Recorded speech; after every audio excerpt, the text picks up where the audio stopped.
You're looking for a Festool sander, a Saw's top table saw, or a DeWalt impact driver. Fasteners Tool Outlet has the tools you need to do the job. Make a slam dunk with Fasteners Tool Outlet, 6701 Powder Road, or on the web at fastenersinc.net.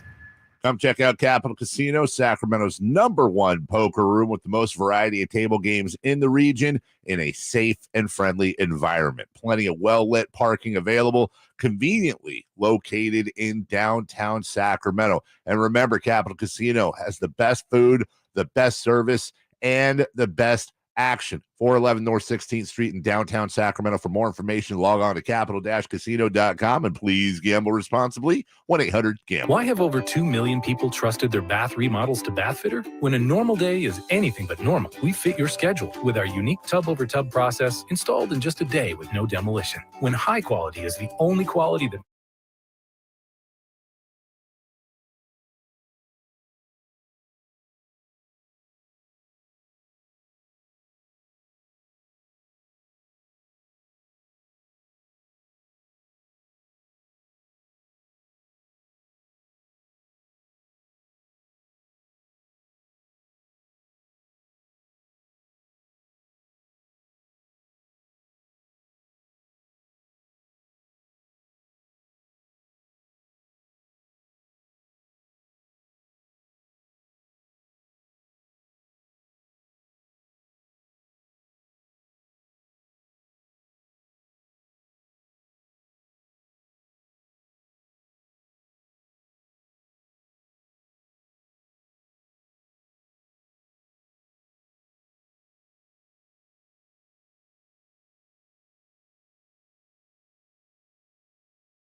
Sactown Sports Headlines.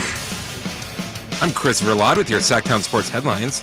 Sacramento Kings won big last night in Houston, 140-120. Keegan Murray led the game in scoring with 30 points. He was 8 of 12 from beyond the arc and grabbed 6 rebounds. The Kings will play in Houston tomorrow night, where they will end their 7-game road trip. You can listen to tomorrow's game right here on Sactown Sports. LeBron James will look to pass Kareem Abdul-Jabbar's all-time scoring record tonight against the Oklahoma City Thunder. LeBron currently averages 30 points a game this season and will need 36 to pass Kareem for all-time scoring. It is 11 o'clock, and that means it's time for Deuce and Mo. live from Sacramento. It's Deuce and Mo On Sactown Sports. We are live! Happy Tuesday. It's Deuce Mason. It's Morgan Reagan. How are you guys doing on this Tuesday? We got a lot to go over today on the show.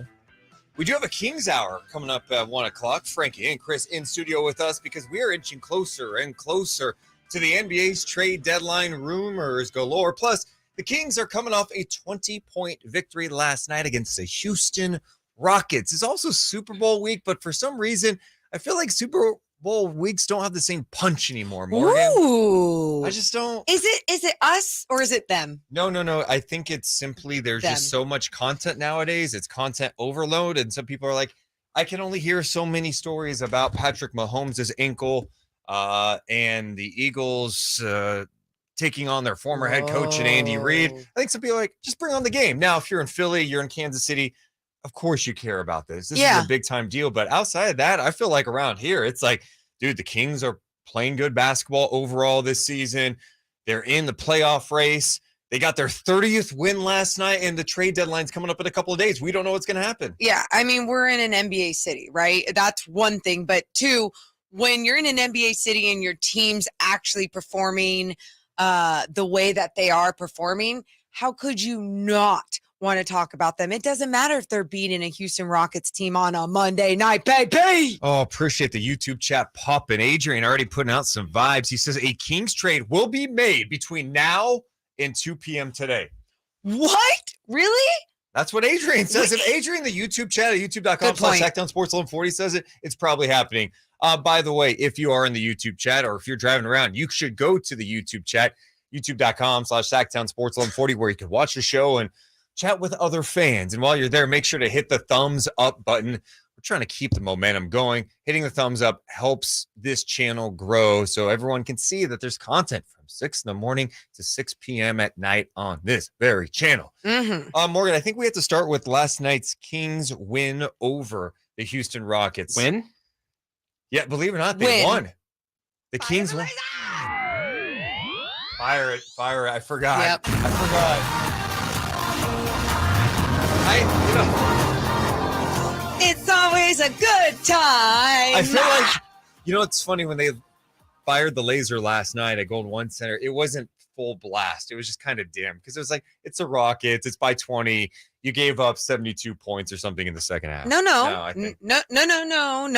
A win's a win. And what we were excited about this win last night. You had your sequin purple jacket, then you had your glow up furry jacket, then you bought new purple lights for our at-home studio. What do you mean, dude? I liked it. I had fun. I had fun watching the Kings bounce back. We can go over my favorite things about the win. I think my most favorite thing about last night is what it signified. It didn't matter who the opponent was.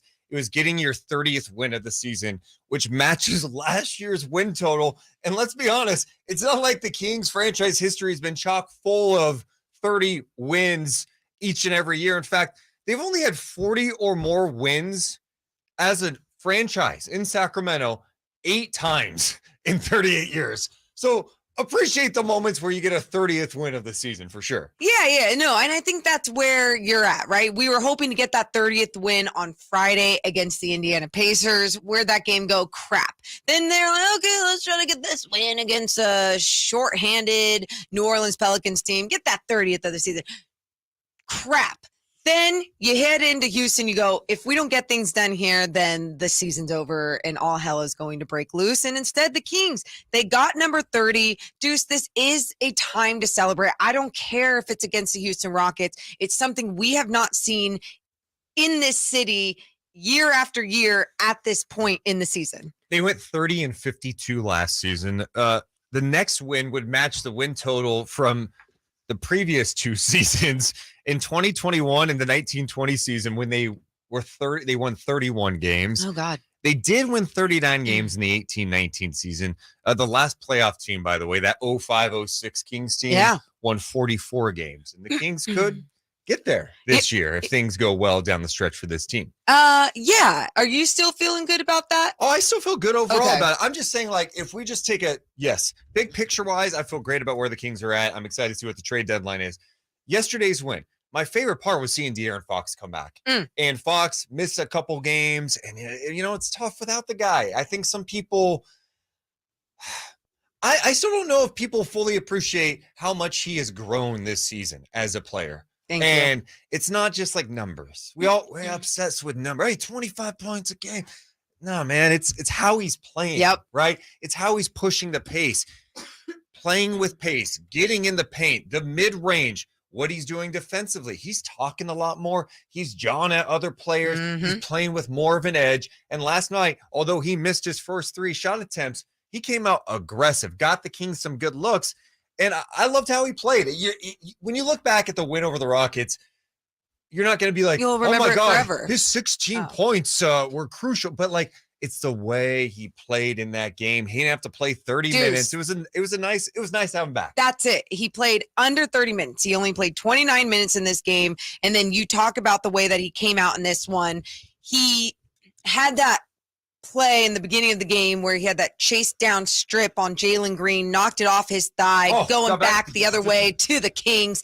Those little moments like that are huge, but you're exactly right. You want to add really quick before I go? Yeah. What about in the first quarter? What? Jalen Green's on him. Oh, here we go. Deuce is showing us almost breaking a light on his third turnaround jumper in his face. In his face. Yeah. So offense. And I showed that on the YouTube stream. You guys probably thought that was De'Aaron Fox actually doing it. He was in studio. That was actually me. It was reenacting that moment from last night. It was so quick we couldn't tell who. Yeah. Wow, nope, it was Deuce. Everybody.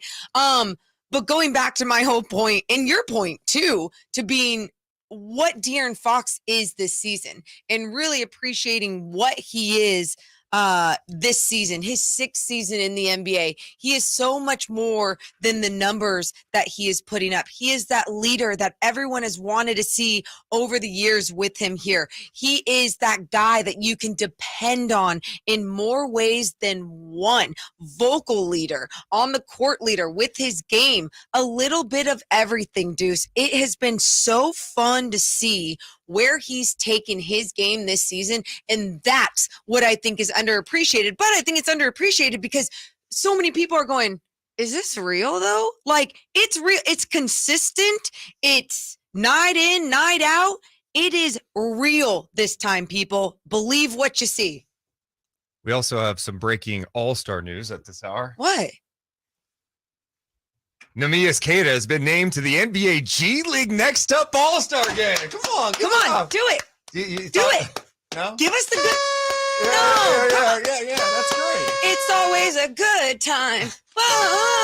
That's cool. So Neemias Queta, he's going to be playing. He's going to be that means he's at All-Star Weekend. Dude, that's so Portugal stand up. Good for him. Awesome. Portugal stand up. Mo, I was going to play the Light the Beam there, except I mean, you made it a point, never do the Light the Beam unless it's for a win. No. The physical beam on top of Golden One Center, people. We can play a song that says, oh, they're connected. And by the way, I'm sorry for trolling with like the whole like, hey, we have some all-star news, and it was Neemias Queta. But De'Aaron, guys, especially after what you saw last night, Fox is getting in the game. I love that we were talking about De'Aaron Fox and then you just throw Neemias Queta. But hey, Neemias Queta, that's still really cool for him. But yeah, going back to De'Aaron Fox being an all-star, he'll get in. So it was great to have him back last night. We also have to talk about Keegan Murray's performance. Keegan was awesome. And you look at what he was doing over the stretch, people are like, oh, has he hit the rookie wall? I heard our buddy James Ham talking about that yesterday afternoon. He was like, yeah, I mean, it's probably the rookie wall. I'm like, hey, get out of here. Can the guy have 3 bad games? It's okay. It's okay. How does he respond? And he responded well last night. And the cool thing with Keegan is in this offense, he's going to get great looks, especially when you got Fox back, right? He's going to get some amazing looks. He knocked him down, but there's more than that. It wasn't just him knocking down threes. Yeah, he had a career high 30 points. He had a career high 8 3-pointers. He's potentially going to make NBA history with the most threes made by a rookie in a season. We'll talk about that in a little bit, but I love the backdoor cut he had. Fox found a backdoor. It was amazing. Then in transition, got the ball. He didn't go for the soft layup like he would have done a month and a half ago, 2 months ago. Bam. He went and jammed it home. Yep. What do you think about Keegan's performance? I think it's exactly what you're saying. We saw a little bit of everything with the way that not only his shot was falling, and we'll break down his technique and what looked a little different about his shot. Oh, will we, shot doctor? I want to. I didn't know. Shot doctors in the building, baby. Lethal shooters here, huh? Yep, Mrs. Lethal Shooter. Yeah, right.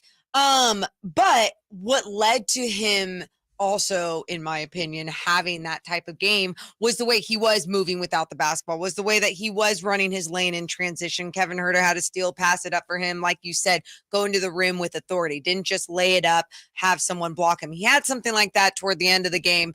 That's okay. It's going to happen. You got to learn from those mistakes. But him moving without the basketball led to so many different open looks as well. The dribble handoffs with Sabonis helped him out, but the way that he was flaring off a screen, but also just going to his technique, it was the way that he was stepping into a shot. His footwork looked just a lot more under control. It looked like confident. The way that the ball was coming off his release, it looked great. Just everything looked a little bit more confident and sharp last night. Well, yeah, I think it was like I just, I went out there and shot, and I was just really excited to be out there, and like, I was just stay confident. Was that Keegan Murray audio? Yeah. It's great to have De'Aaron back. He really is the lead guy for us and for our team. It's like he got sick all of a sudden. Keegan needed to clear his throat. Of course, we're going to talk more about this Kings win. We want to hear from you in the YouTube chat. YouTube.com/Sactown Sports 1140. Hit the thumbs up button while you're there. We should be at 100 thumbs up by the time we get back. Also, if you want to hit us up on the phone, 1-800-920-1140, 916-339-1140. It's Deuce and Mo. We're back in 60 seconds on Sactown Sports. All right, YouTube chat. We're at 74. Let's keep that moving. Can we get to 100 right now? Wow. Dude, thanks everyone for being here today too. Yeah. Johnny says, love how you still support the other station. Like, what? This is not 1997. Like, those are our guys. Always will be our guys. Gotta promote good content. Yeah. Let's see here. We support those guys. Ooh, Chris. Shut up, Chris. DFW says the Mavs series is going to be good. Oh, Kings Mavs first round. Kyrie can't guard Fox. We know that. Kyrie can't guard Fox? No. So confident over here. Oh, man. JG says De'Aaron's going to light it up in the playoffs with dad strength.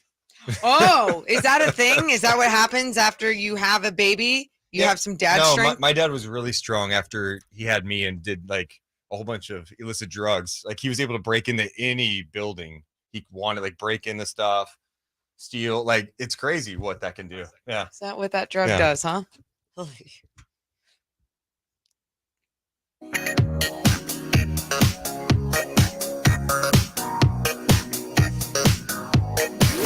It's Deuce and Mo. Deuce and Mo. Sactown Sports. Dellavedova with a drive and a kick to Keegan. He spots up. He's going for another triple. He adds to the tally. He's 8 for 12 from downtown. He's got 28 points in this contest. And Keegan, within one of his career scoring high, makes it 132-113. Oh, yes. Keegan Murray was absolutely on fire last night, knocking down 8 threes. How wild would it be if Keegan did like some crazy celebration? Like I was doing like a Jamal Murray. What would his celebration be? He doesn't have one. I know. Show us if you were Keegan Murray and even if you're in his mind. Okay, Keegan would not celebrate. He's not his. It's not calibrated for him to celebrate. I think that's a lie. This would be his celebration. So, okay. Keegan Murray, step back 3. Yeah, he's going to do a robot. Keegan Murray is going to do a robot. Like that's just his No. I thought it would be more of like he'd score the 3 and go, hey. Thank you. Wait, so no, like a really like, hey. That's not a like you're celebration. trying to wave your friend down. Hey, I'm over here. I did it. It was hilarious hearing him post game with Kyle and Kenny last night, because Kyle asked him if he got De'Aaron or Rasay anything, because they just had a baby. Keegan, what do you get a new dad? What gift did you give Fox and Rasay for having a baby? You're supposed to do that, right? You got to do that, right? Got him a win, so. Great answer. We got him a win. He did not hesitate. It's like, yeah, I got the baby a win, a W. Genius answer, by the way. Like, I would not have thought about that so quickly. Keegan, I think, said it not only so confidently, he said it with like, yeah, no, that was literally the gift for the baby. You're welcome for being born. Here's a W. I had to put your dad on my back, little kid. That's what he was trash talking. Wow, is that Keegan over there? Huh? So on the season, Yeah. this is crazy. Keegan Murray has 128 3-pointers this year. The NBA rookie record for a season is 187. So he would need just over 2 3-point makes per game to set the NBA rookie record. And people go, well, it's a different game, blah, blah, blah. No, just what this guy is 6'8" and has shown he can hit the three Yep. at an elite level. Yep. And so what's this going to look like a couple of years from now? If he keeps working on his game, which he will, be able to put the ball on the floor, get more comfortable.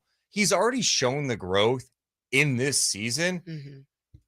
Oh, man, I think the Kings have a special talent. I really do. And I'm not acting like he's perfect right now. He's got ways to still go. But, man, when you see just this, what he did last night, yeah. Yeah, I'm totally with you on that. I think that's why whenever we do talk about situations where there could be some trades for the Sacramento Kings, a lot of times we say everyone's nobody's untouchable with the Sacramento Kings at times. Now you go, okay, Fox and Sabonis, untouchable.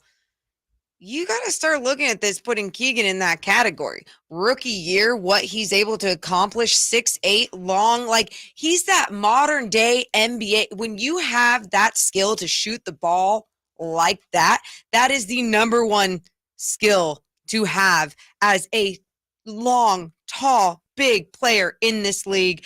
You can't lose Keegan Murray. Something else, too, that happened last night. Career high 30 points for Keegan Murray. Is the 7th player this season to reach the 30-point mark. He joins Fox, Sabonis, Barnes, Monk, TD, and Herter. Which has to be one of the more wild stats. Right. How many times has that happened in NBA history where a team in a season has 7 players drop 30 or more in a game?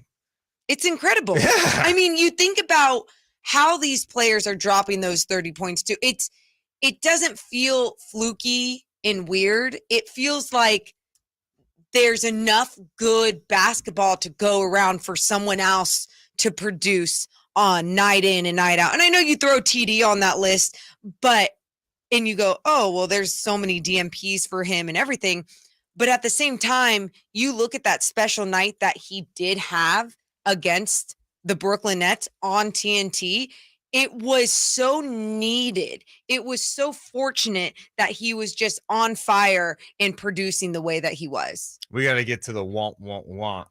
Ooh, I love message of the day. Of love. course, this guy might be in a want category of the season.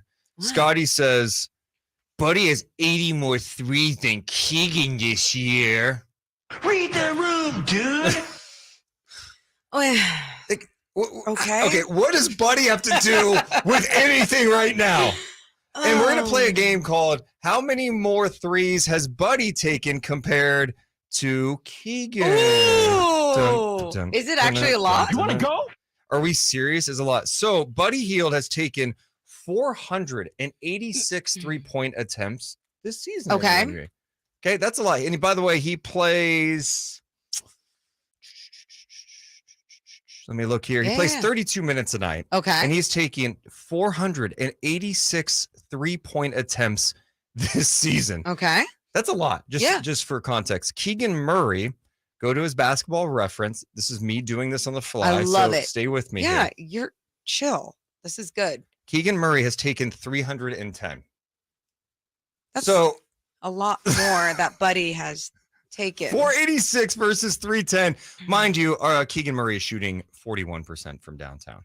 That's pretty good. Scotty, what do you got to say to that, bud? So there you go, Scotty. Also, if you want to hit us up, 192 Scotty doesn't 1140. No, he does not. Let's check in with Ben.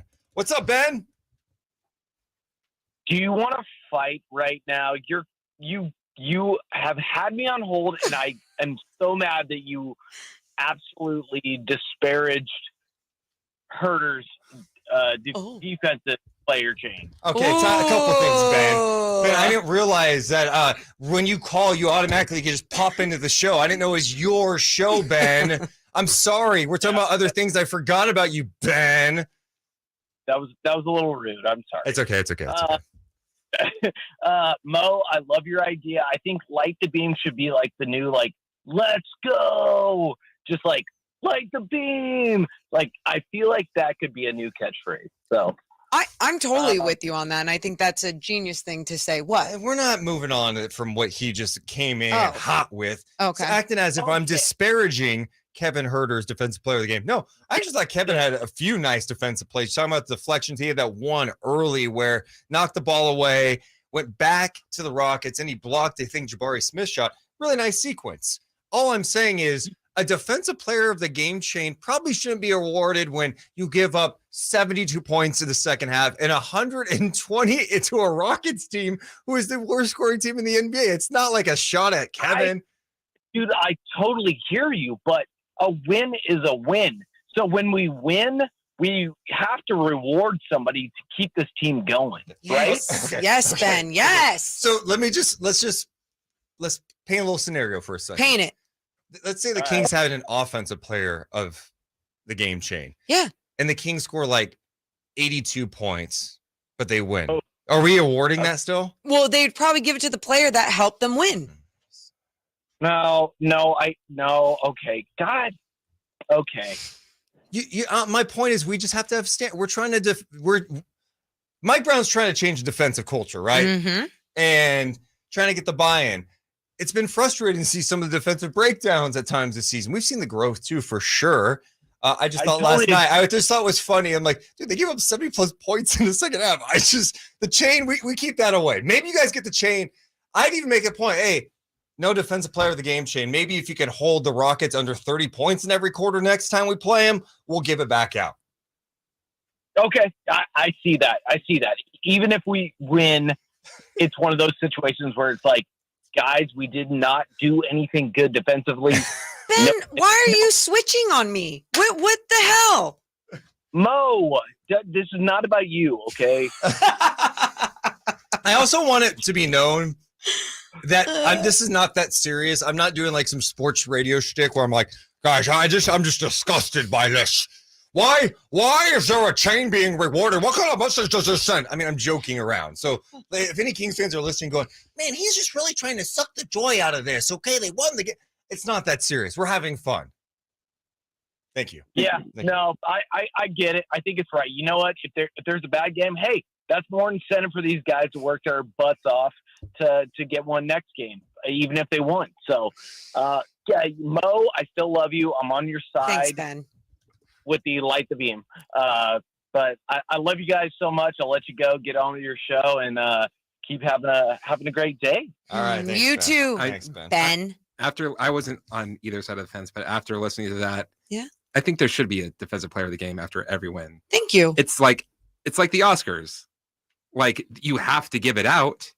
Yeah. Even if every movie was garbage, Facts. you still have to give it out, and you say this was the best of this garbage year. I'm honestly, I'm done defending this because, again, I'm going to come across like, oh, if you don't like that, and I don't want to come across that way, okay? Joy sucker. He's a joy sucker. Hey! I just want to, like, I was just a funny thing. Hey, they give up a lot of points. Maybe don't give out the chain. I don't want to. I'm not coming across like that. Well, some would say that's my rant for today. No, I don't want to do that. So not doing that.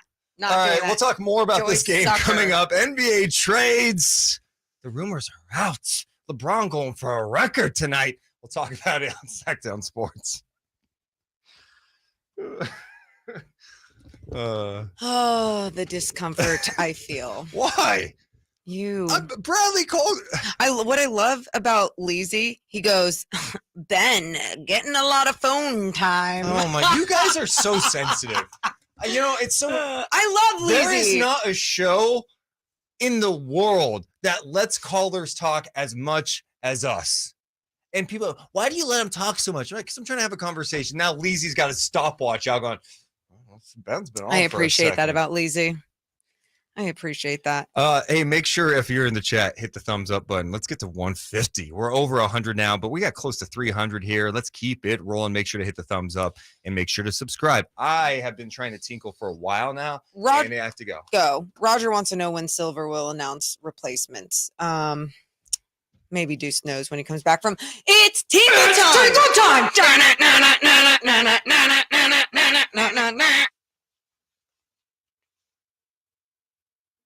I shortened it up. Oh, I kind of like it. I was like, I remember it being longer. I didn't really like how it flowed together. I think I just go with the original.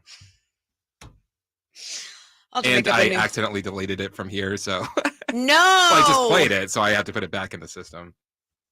We'll have to think of a slow Tinkle Time song. I'm trying to think of a slow Tinkle Time song. Looking out on the Tinkle Time, I used to have to pee. I think the thing is now is you just have to do a new song for each time. Anytime because you make me pee. Cause you make me pee. Cause you make me pee like a natural. Hey, Deuce. I love it. Sing Little Mermaid again, huh? No, Okay. I didn't sing. No, so I know you did. And I'll go back and listen and notice that you took a shot at me, and that's fine. I wasn't taking a shot at you either. The conversation was not about you while you were gone. Bruce, I'm with Deuce. We don't need to hand out an award every game. We didn't play good defense. Then why give the award out, especially against teams we should beat? Damn, Bruce. Hi, Katie in the chat. Appreciate Leezy being here. Let's give a little roll call while we're in the break. Shout out to not KJJK, even though he's accusing me of things that aren't true. Also, no, he's not KJJK has been a longtime supporter. Appreciate him. Ian, Leezy, OG. Peyton's here with Cole. Bradley, do not say that ever again. Hey, Ben.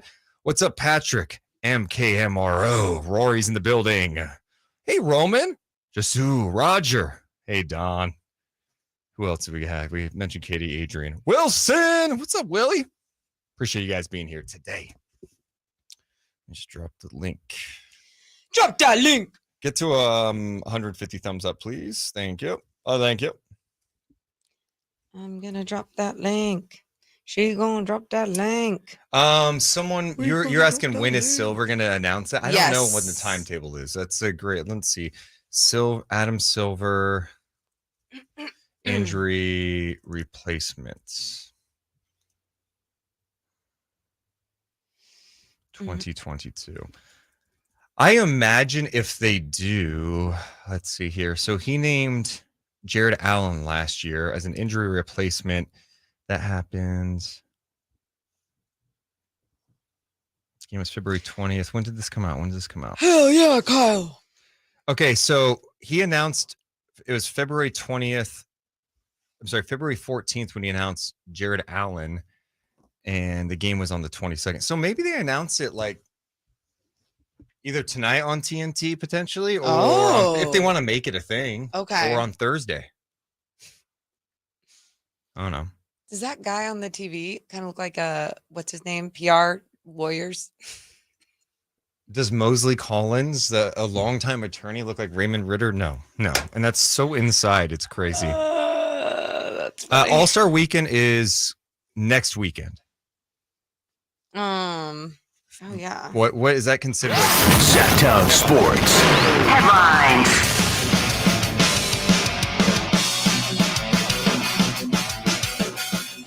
I'm Chris Verlad with your Sactown Sports headlines.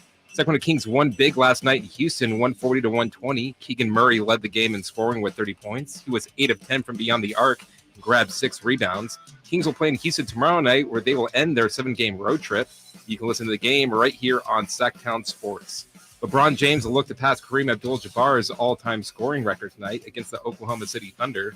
LeBron currently averages 30 points a game this season and will need 36 to pass Kareem for all-time scoring. 11:30 and time for more Deuce and Mo.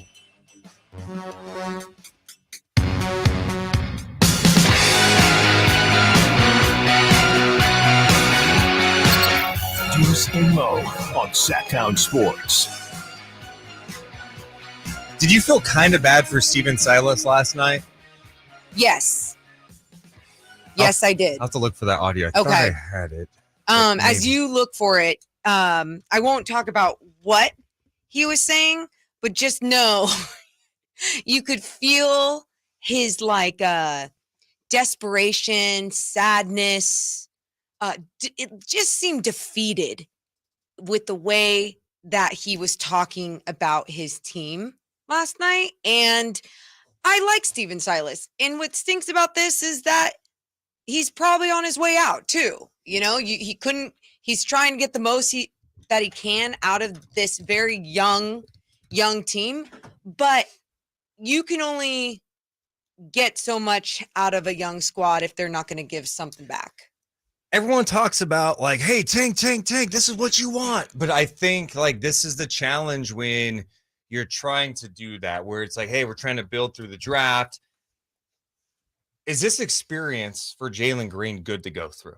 Is it good for him to play 2 years of meaningless, just chaotic, losing basketball? Is this good for Jabari Smith? Sure, they're playing every game, but is it a good thing that they're going through this? I just look at that roster, and I was looking up and down last night going, who's the vet on this team? It's Eric Gordon. He's beyond frustrated. He doesn't want to be there. They don't have a culture that's really fostering any real development. Even if they get the number one pick and Victor comes through, are they walking to a good environment? Has Steven Silas set forth a culture that is going to lead to anything? Right. They need a Mike Brown. They need a guy that can come in and set a standard, hold guys accountable, and set a culture. And look how many times the Kings have had to go through people to get to a Mike Brown that really brings that out of young guys and to help develop young guys. Because you look at this Rocket squad and some of those young guys that you're talking about, their perception of the NBA is going to be altered going forward now, and especially when they go to other teams, to other organizations, how they might do things, it could be different. But if they are taught and developed the right way under the right leadership, there's still time for it to be fixed for some of their individual development. And I see Ben in the chat saying Rockets have great pieces, just having issues coming together. No, there's no denying. Like Jabari Smith is super young. Şengün, you see the talent there. Jalen Green. It's not like you go, hey, this team they don't have the young talent. Yeah. But you got to learn how to play at the NBA level. You have to learn winning habits. And it's clear like they are not getting any of that. In fact, here's Steven Silas last night after the win. His team, remember, gave up 153 in a loss to OKC. Then they responded by giving up 140 to Sacramento. They're not giving the effort on the defensive end. They're not getting after it like they're supposed to. They're not getting into their man and fighting over and helping each other. Not doing what they're supposed to do. And then he got up and left the podium. Walked away. Yeah. So it deflated, however you want to put it. That's what he sounded like there. And that's on the front office though, to me, because like if you take this approach, and I get it, and this is what I understand about tanking in this era in the NBA, is like you could be terrible and still not get the number one pick. Yeah. The odds are not in your favor like they used to be even, 7 to 8 years ago when the old lottery rules are in place. Now you're just fielding a bunch of guys who are teenagers trying to play a grown man's game. Well, I said this to you last night too, after the game, when we were talking about the Rockets and their young squad. Jalen Green comes from the G League Ignite program.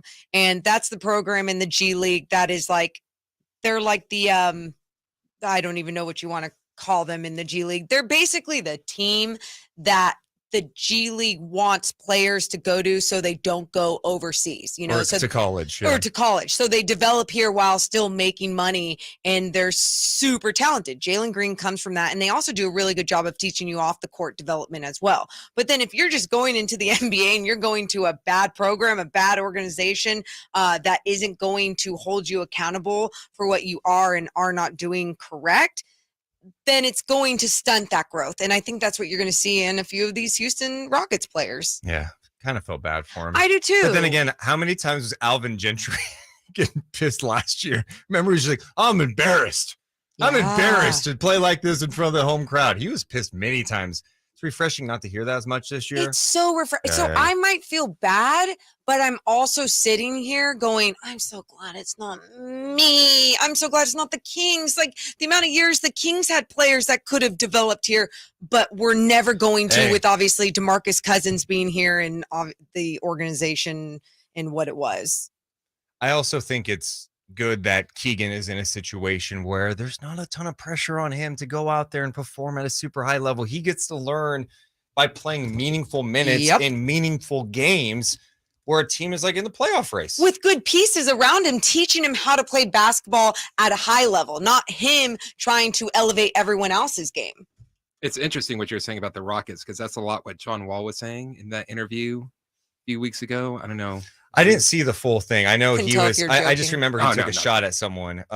He was basically saying, like, I'm telling the players, like, don't, like, we're losing on purpose because they want to tank, but don't take this with you, because when you get traded, you're gone. You're out of the league. Like, dude, and think about everything that John Wall went through and how he was like dealing with depression and dealing with not even wanting to be around anymore. And I'm not acting like, oh, that came from being in Houston. But at the same time, when you're around losing and you live, breathe, eat basketball, and the one thing that you love so much after is a terrible injury that was taken from you. Thank you. Dude. And that's why, like, this is probably a conversation for the offseason. No, but save it now.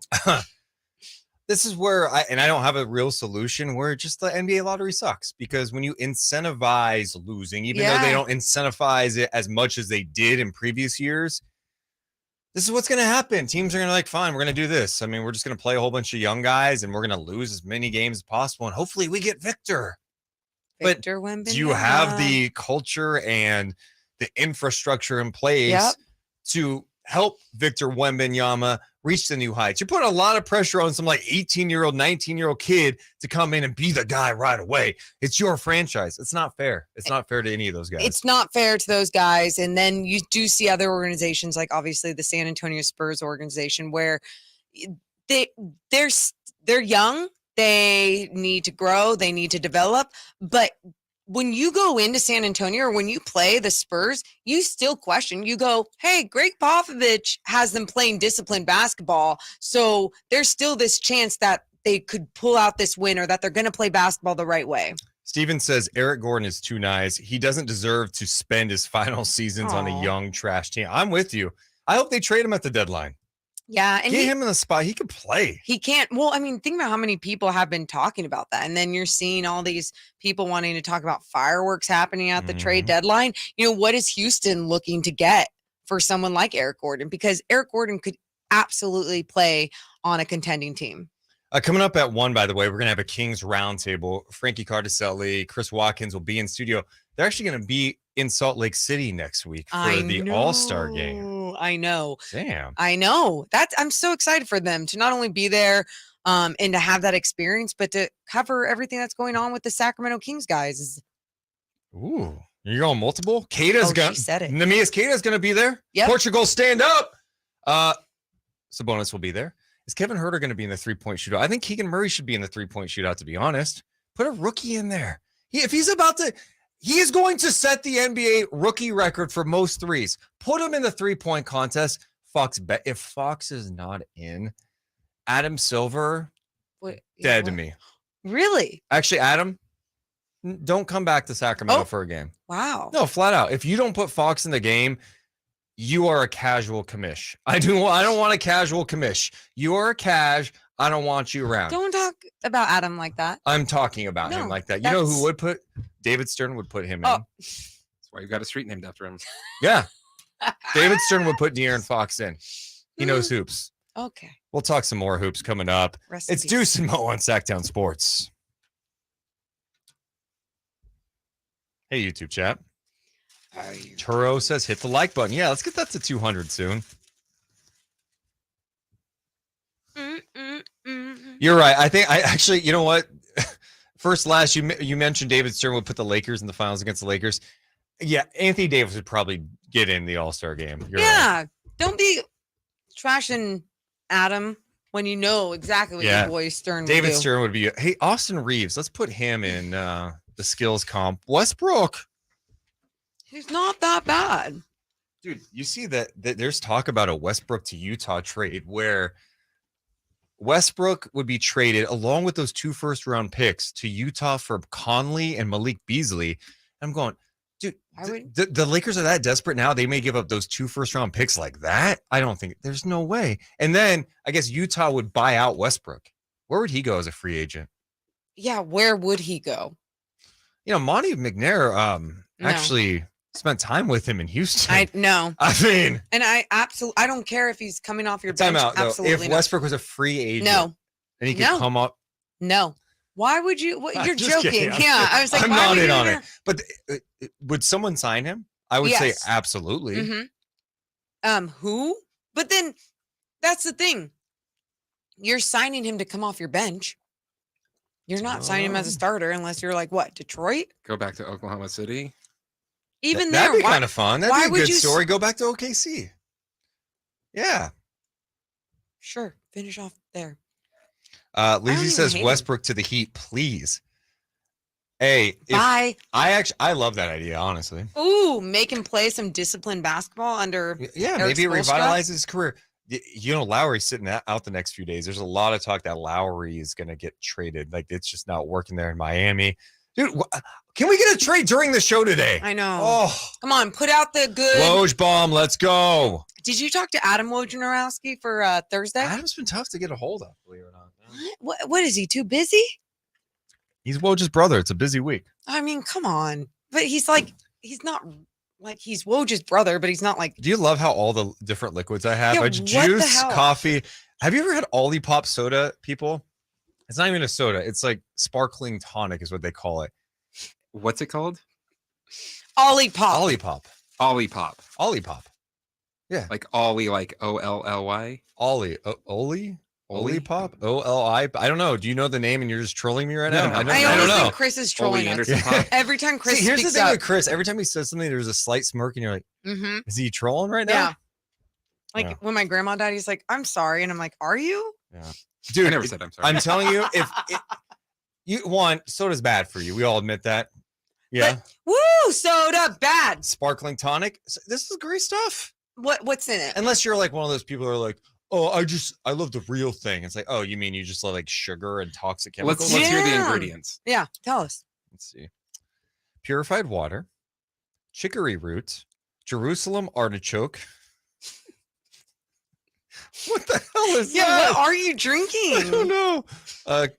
Cassava fiber and syrup, marshmallow. Wait, marshmallow root? Marshmallow root? What is that? Is this like a joke can where snakes come out when you open it? Slippery elm bark. What is slippery elm bark? Wait, they put BS ingredients? Did you almost? Yeah. Nepal cactus. Flour. That's not real. Okay, apple juice, lemon juice, organic root beer. They went to flavor, Nepal and got some cactus and put it in. stevia, burdock root, pink rock salt, vanilla bean essence, and sweet birch. Sweet birch with little songbirds singing out of the can too. This is stupid. Chewy says stuff sounds like it's from Harry Potter. Oh my god, so stupid. I'm sold. Give me a case of that tonic. Oh my god. Ah, and it's vegan. No, it's not. It is. There's like some dead goat in there or it's something. vegan, gluten-free, no added sugar. Oh, and it's got a P for paleo. Prebiotics, botanicals, plant fiber, and it supports digestive health. Oh, so you're gonna poop everywhere? No, it's good. Is that what that means? Rory says soda's bad though. All right, Sam. Oh my god.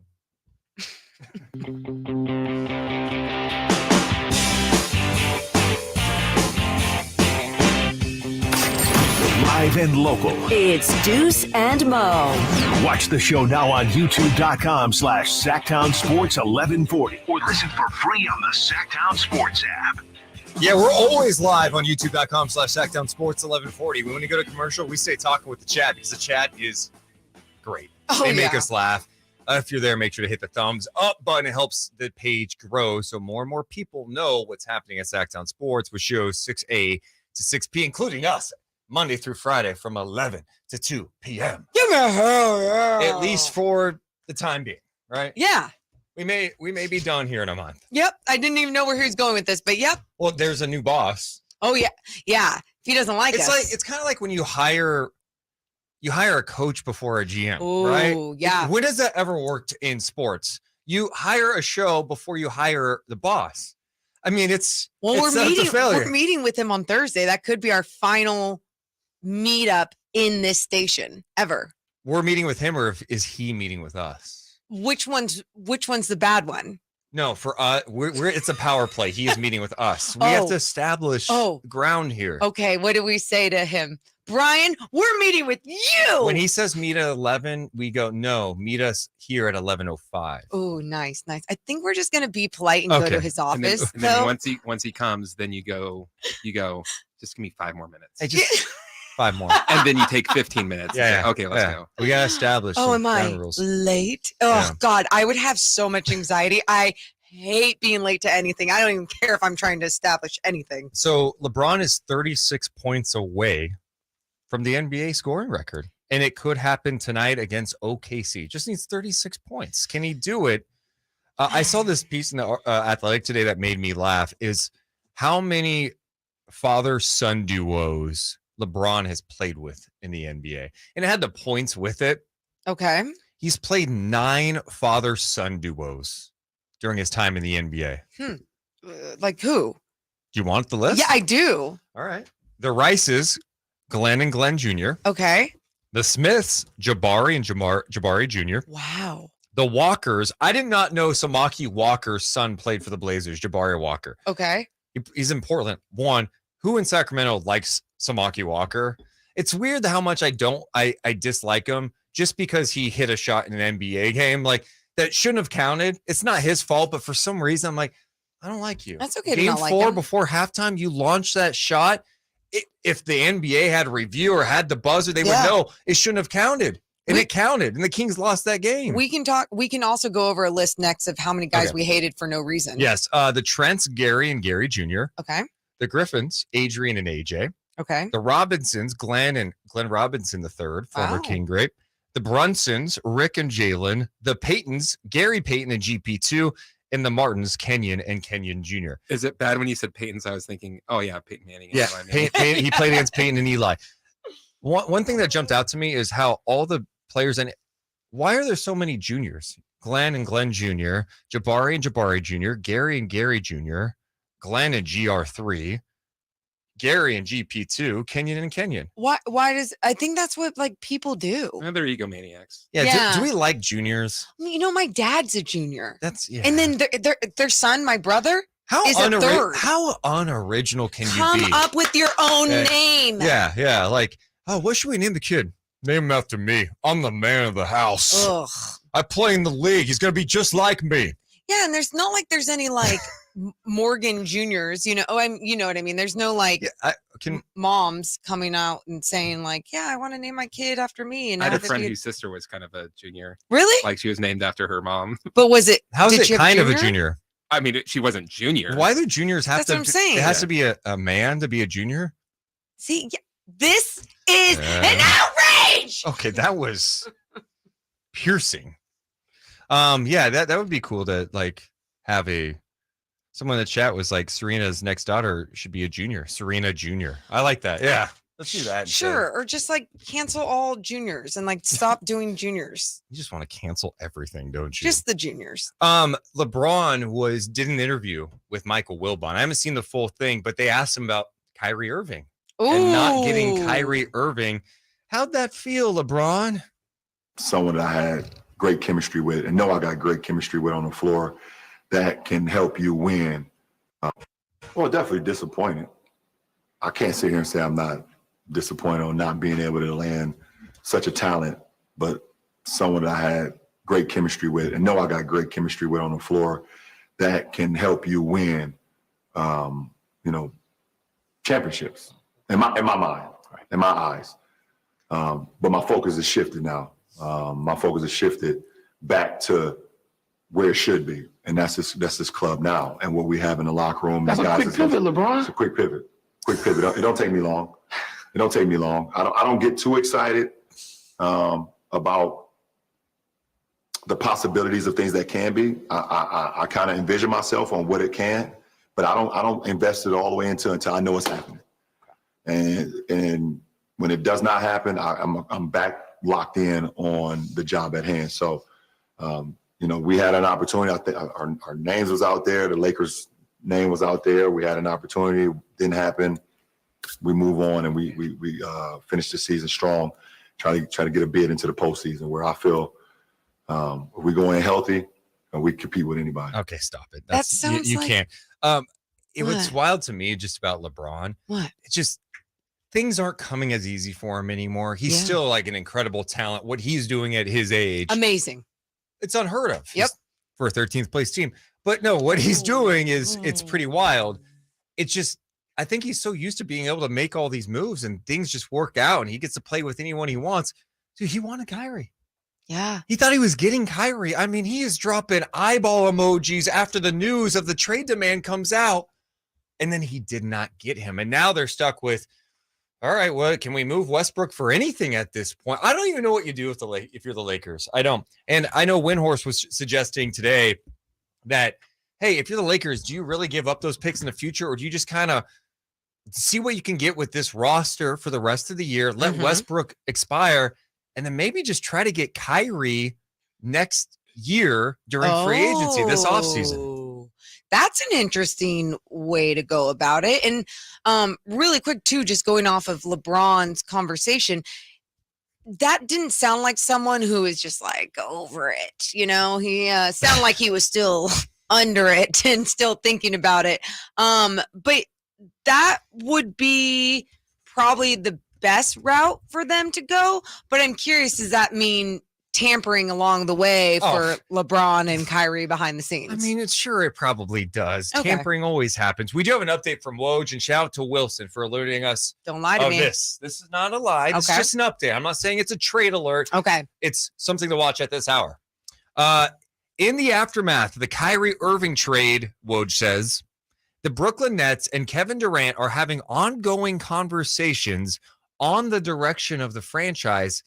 The organization has thus far told inquiring teams that they're not planning to trade him before Thursday's deadline, sources tell ESPN.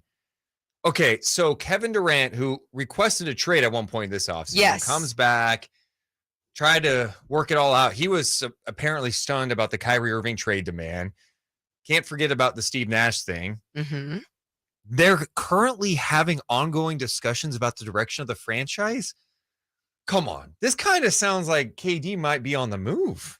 It does. I'm sure if they find the right deal, then he is. I swear to you, if we get stunned, because now this is me. What's that one emoji? What's it from the show? Is it Always Sunny in Philadelphia? Okay. Is it Charlie from that show, or am I just mixing up shows? Oh, the one where they do. No, you're doing good with all the strings. With the strings. I'm connecting strings right now. Good. I'm connecting strings. There was a story Anthony Slater put out that the Warriors are more open-minded to moving some of their young guys. The Warriors, I saw. I swear to God, if the Warriors trade for Kevin Durant, I don't even know how they can make it happen. Could you imagine? Well, I mean, the Nets will be just fine because they have the rookie. Cam Thomas gets buckets. Thank you. Back-to-back 40 pieces. Kevin Durant. Honestly, reading that tweet, doesn't it kind of sound like it could be falling apart? No, 100. I want to continue this conversation and talk about where he could possibly go. Let me just fill you guys in. Anytime Morgan wants to continue on. Yeah. So just full transparency. Morgan's like, hey, I know we're on the radio, but it's got to flow like a podcast. I know there are breaks that mess you up. And so now she always does these subtle hints like, we have to talk about this coming up because she knows the break's coming and she knows I like to go somewhere else. This is my way of telling Deuce, like, it's okay to continue our conversation in podcast form. Oh, I am sorry that I am struggling with the transition to radio where it's like, hey, we must break at this time and this time. I'm sorry, it's hard. But guess what? It's hard. not radio. It's not radio. I know, but it is. Tell our bosses that. He hasn't even yelled at you yet. He's yelling at me now, I think. All right, we'll talk more about this. Kevin Durant on the move. Will Monty McNair make a call? Oh, There's so much to go over. We got to talk about the Kings' latest trade rumors. It's Deuce and Mo on Sactown Sports. I'll tell you what. You know what really pops in this? The artichoke? The artichoke really pops on this. You go, is that from Jerusalem? What about the cactus from Nepal? You know, it's a hint. Okay. It's a subtle hint of that Napoleon. Is it Napoleon? No. Nepal. Nope. Just say Nepal. The cactus from Nepal. I don't know why that was so bad. Did I say something wrong? No, I was just making sure you. I was just making sure you weren't going to. Oh, you know what? Yeah. There is. Oh, look, someone said Nepalese cacti. Dude, that's what the slippery elm bark. The slippery elm bark does get on the roof of your mouth a little bit. You gotta feel it. Can I try this? Are you disgusted or do you like root beer? No, don't take my. Okay. Yeah, take the straw I'm using, you idiot. Okay. Okay. He's called me. He's called me an idiot twice today. In 1 hour. Okay. That's twice in 1 hour. Hey, if you're in the chat, can we get to 200 thumbs up before we're back? Well, at 1 o'clock, we have a King's Hour, King's Roundtable. If you're not a root beer guy. See, and that's the thing. I would put that with some vanilla ice cream. Okay. But to be fair, that's your answer for every type of food product. Yeah. I know. I saw that. I thought that about the story of because of Morgan today, Lane Johnson from the Eagles. What? So he was stuck at 312 pounds and he wanted to get up at it. Yeah. He wanted to go up to 320. And everyone's like, just eat. So he met with a dietitian and they're trying to make him eat clean and everything. Yeah. But he consumes 5,500 calories a day of clean eating. He doesn't put like a whole bunch of bread. It's clean. What? And I was like, Morgan could do 5,500. Just get her like some Ben and Jerry's. Done. Like that's it. Dude. That's like a bowl though. Yeah. No, you do a vanilla tub. Like it could be from like Old Spaghetti Factory. It could be from like Zocalo. Like they have the good generic, like the Costco vanilla. I could eat like Spaghetti Factory, Spumoni is Ew. the most underrated. Donald says, can Barf. KD even pass a physical to get traded by the deadline? Oh, I absolutely think he could. So now, So you have to think the Suns, the Raptors. Yeah, the Raptors. I think the Warriors are a wild card in this. And then honestly, this is the two teams that I'm scared to death. I think New Orleans has a chance to make a move on this. How? Brandon Ingram. Would you want to get rid of Brandon Ingram? Kevin Durant. I love Brandon Ingram, but let's not play games here. Is Brandon it's like Ingram a ever young Kevin Durant? No, he's not. He's a like last night. Mark Jones called Şengün Dollar Tree Sabonis. I'm not going to go that far with Ingram. He's been an all-star. Yeah. He's not bootleg. I mean, Kevin Durant's just better. He's but longer. He's elite, but he's also older. I don't care. KD gives. If you had Kevin Durant to a lot of teams in the league, they become championship contenders. Woj added to his tweet. Oh my god! Oh my god! Give me Woj bombs. Our trade special is going to be so fun coming up on Thursday. Dude, I'm so excited for Thursday. Durant had interest in a deal to the Suns over the summer, but so far the Nets haven't shown a willingness to move him to Phoenix or anywhere else. There have been a number of teams reaching out to Brooklyn on Durant. Okay, so let's talk about Kings trade. Kevin Durant, come shoot for me, baby. Baby, come back. I don't know the rest. Yeah, of that the was lyrics. not. That did not sound like "Baby Come Back." Well, I don't know how the rest. And why have we come? Why do we keep going back to that song? We did that yesterday for De'Aaron Fox. Oh yeah, we did. Yeah, I don't have one. Okay, Lizzie says KD and Zion are going to play 5 games together. Stop it. You mean? Man. If you're in the chat, let's get to 200 thumbs up, please. Brooke asks, are you guys singing Vanessa Hudgens? No, I don't know a Vanessa Hudgens song. Let me look one up. Where's Vanessa Hudgens? Is she still with us? Yeah, dude. Yeah, she's killing the game. She is. Ew. Brent says if Kevin Durant comes to Sacramento, who does 50 Cent confuse him with? Morgan wasn't That's listening. funny. No, I absolutely got it. My brain was just clicking to Delay of game. I was trying to see what song Vanessa Hudgens sings. Come Back to Me. I don't know what that is. Yeah, can you I mute your know. Yeah, YouTube, please? We're doing a show, Morgan. Morgan's trying to listen to the song.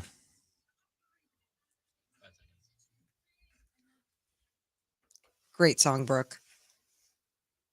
Sactown Sports. Headlines.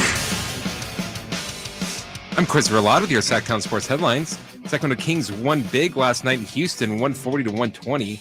Keegan Murray led the game in scoring with 30 points. He was 8 of 12 from beyond the arc and grabbed 6 rebounds. Kings will play in Houston tomorrow night, where they will end their 7-game road trip. You can listen to tomorrow's game right here on Sactown Sports. LeBron James will look to pass Kareem Abdul-Jabbar's all-time scoring record tonight against the Oklahoma City Thunder.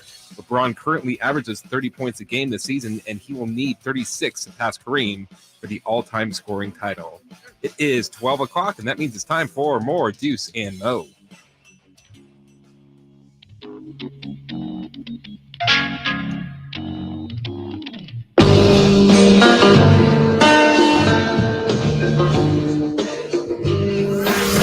It's Deuce and Mo on your local sports leader. Sactown Sports. Oh, the trade winds are blowing. Do you feel that gust? Are different versions of wind. I was a tree blowing in the wind. You were taken back by the wind. I was taken back because Woj is starting to tweet. And it's not just like hey, Dwayne Dedman got traded to the Spurs for nothing today. This one could be big time in the NBA. He tweets out, in the aftermath of the Kyrie Irving trade, the Nets and Kevin Durant are having ongoing conversations on the direction of the franchise, but the organization has thus far told inquiring teams they're not planning to trade him before Thursday's deadline. Remember last year when the Kings were not planning to trade Tyrese Halliburton? Uh-huh. They're not planning. If you hear any NBA reporter in reports say, this team is not planning on it. Look, I don't plan on going home and drinking 3 beers tonight. It might happen. It's a Tuesday. Yeah, but you know what? Sometimes I get in these moods where I'm watching the game. I want a couple of beers and a vitamin. I just want to hang out and have a good time. Yeah. I'm not planning on it. Yeah. Plans change. Yeah, they do change. He also goes on to tweet, Durant had interest in a deal to the Suns over the summer, but so far the Nets haven't shown a willingness to move him to Phoenix or anywhere else. There have been a number of teams reaching out to Brooklyn on Durant. When I read that, I immediately go, they're going to shop him. And I think he probably wants out. Look, if you're Kevin Durant. They've been shopping him, Deuce. Don't be naive. Okay, so now you go, where are the prospects? Raptors. Okay. Suns. Memphis. Heat. Okay. Yeah. Memphis. I think New Orleans has to be brought up. And then you go into the other one where, let's be honest, we're in Sacramento. So Kings fans are hitting us up in the chat. Like, could the Kings get in on this? Could the Kings be a team that's interested in Kevin Durant? Look, I just don't see it being possible. You would have to gut the team. You know, I was looking at Fanspo, doing a little trade checker before the show today. And I think it would have to be like Harrison Barnes, Kevin Huerter, Keegan Murray, and picks to Brooklyn for Kevin Durant. And just to make the salary matchup. You got to make the salary. I think, look, it's Kevin Durant. I don't care about his age because you bring up his age. And I know you said earlier Keegan Murray is untouchable, but I'm saying if you're having a conversation with Sean Marks, like Keegan Murray is the one you want automatically. I was just about to say, the Kings aren't planning on trading Keegan Murray. Yeah. It's the same concept, right? I mean, we talk about Keegan Murray coming off a really good game against the Houston Rockets, putting him in that untouchable category, unless Kevin Durant's name is put out there. When Kevin Durant's name is put out there, anyone can be moved anywhere. Rory says you can make the salary match with Harrison Barnes, Rashawn Holmes, Terrence Davis, and Alex Len. I'm sure we can get creative and make the salary match, but the Nets, I just don't see them doing that. You would be taking on Holmes's deal. HB, TD, and Len are expiring. But, I think if you're trying to present the best possible option, you're going here's one of our young guys. Also, you get Kevin Huerter, who's still young and under contract. Plus, you get Harrison Barnes on an expiring deal. Plus a pick. I just think that's what it would take to get someone, especially when you consider how many teams would be trying to get him. Yeah. I mean, could the Denver Nuggets get in the mix? I mean, could you be? What would they do? Michael Porter Jr. That's the thing where the Nets want to take on someone like Michael Porter. If I'm a team in the Western Conference and how open the West is right now, if there is a way for me as a general manager construct a trade to get Kevin Durant on my team, you become a championship contender. And that's, if you're Memphis and New Orleans right now, those are the two teams that come to mind where you got some young players, you got your picks, you're close. What can take you to the next level? Deadline's Thursday. It's hard to come up with these deals, but let's be honest. Just because we're just hearing about the Kevin Durant stuff, every GM in the league who has interest in Kevin Durant already has 8 different versions of a potential Durant trade if they wanted to propose 100%. Even someone just said, they'll want Morgan Reagan. Throw her in the trade. Would you? Yeah, I'd trade Morgan for sure. I would trade Morgan to Brooklyn. If for Kevin Durant. Chris? And we still have Durant for a few years. Yes. I'd think about it.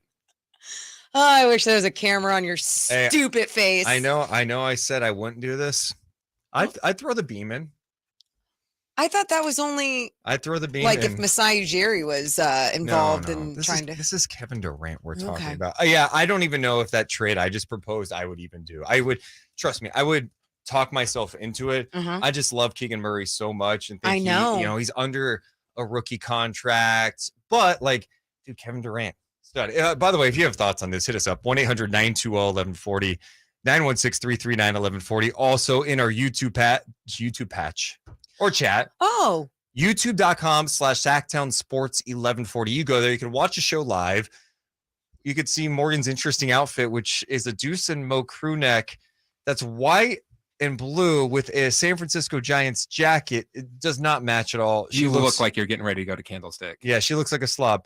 So you could see that. And then also you can hit the thumbs up button because we're one away from 200 thumbs up.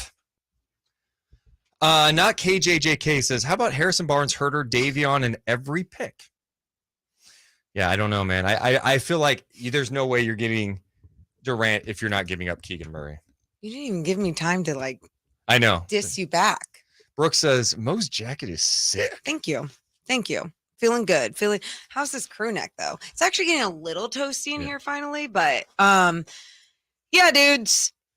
It's probably, this is all you can hope when it comes to the Kevin Durant trade, is that it's not going to happen to a team in the Western Conference, right? You just don't want that. But we just named a whole bunch of teams in the West that would be able to get him. We named 2 in the East. We named 2. Miami Heat. Toronto. And what about Boston too? I mean, we can't. God. Boston's the other team. If you're Boston, do you need that? Would you be willing to give up Jaylen Brown to get Durant? That's what they've been saying. Man. That's what they've been saying. I was reading a piece on The Athletic earlier, and it just sounds like Jaylen Brown would obviously have to be a big part of that situation. And if you are willing to do that and break apart Jaylen Brown and Jason Tatum, you are saying, we know this is the answer to get us over the hump and get us that championship. So if you are that confident, isn't that what it's all about? Or is it about having that future, that long future with Jaylen Brown and Jason Tatum together? Yeah. That's a tough one. And they almost won it last year. I know. Also, Durant. Yeah. There are connections here. Why'd I say it like that? Who's a connection here? Mike Brown. Mike Brown knows him. Oh, here we go. Mike Brown knows him. Mm-hmm. What about earlier this year? Oh. Remember when the Nets came to play a game against Kings on national television and Terrence Davis dropped a 30-piece on their heads? I do. The NBA world was buzzing, seeing the beam on national TV. Kevin Durant ran back to his hotel and said, I have to do a podcast immediately. And what did he do? He's talking about the Kings. And man, I like it. Watkins and Sabonis. The depth. Mike Brown. Kevin Herter. Oh. Wait, was that him? Is that him calling in? Wait, what? Is that the full clip? Are you finding the full clip or are you just playing clip? Kevin Herter. It's just him saying Kevin Herter. That's the one clip that we have saved. All right. Hey, Kevin Durant, who's the one piece that would have to get traded for you if you're coming to Sacramento? Like, who would that have to be? Kevin Herter. Kevin Herter. Okay. Wilson says Gobert went for 5 first-rounders and 5 players. Yeah, ain't getting KD for anything unequal to that. Dude, that's the thing. I wonder how much of this trade deadline are people still talking about the Gobert deal between Utah and Minnesota? Or are people going, hey, look, you can go ahead and demand this, but Tim Connolly made an awful deal. Don't let him try to dictate where this league is going with valuations. Like, that is never happening again. Question. Morgan. Are we not even talking enough about Cat in this trade deadline? Trying to make up for your mistakes that you made as you're the Minnesota Timberwolves. He's hurt. Yeah, no, I don't see. I think that's an off-season thing. Okay. Fair enough. I mean, I could be wrong. But how fun would it be if it wasn't? Oh, man, there could be fireworks all week long. I know we had a huge one earlier today with Dwayne Dedmon, obviously going to the San Antonio Spurs. Back to San Antonio, a Yeah. place where he's been before. Yep. We almost did an emergency podcast for that one. So close. Unfortunately, we ran out of time. We have to take a break for 1 minute. We will be back to talk some more Kings coming up. Always live on youtube.com/Sactown Sports 1140. It's Deuce and Mo. YouTube chat making me laugh today. What else they got? Would you trade Domas for KD? Don't, Mary. Don't talk about trading my all-star. Hey, would you? I'm not trading. No, if I'm trading for Durant, I'm keeping Sabonis and Fox. Leave me alone. I'm trying to win a championship. Leave him alone. Yeah, we got to talk more about last night's wins. Yeah. too. Yeah. That was the only things we got to was Keegan Murray and De'Aaron Fox being back. And then we started getting into obviously more and more trade conversations, which it's that week. It's that time. Over under, KD is an all-star starter. Sabonis is not. I mean, no one's debating that Kevin Durant's a better player than Sabonis over under, and I don't care who starts the all-star game. What do you think about Cam Reddish all around? I just, I feel like we just don't. He's the ultimate mystery guy. Like, saw flashes in Atlanta, then he stopped playing him. He goes to New York and says, "Oh, is Thibodeau going to play him?" And I don't know what to make of him. I mean, you see the potential. He's got the measurables, but I don't know. To me, he's a mystery. Chewy wants to know what time is the deadline Pacific time on Thursday? I believe it's at noon. Noon. During this show.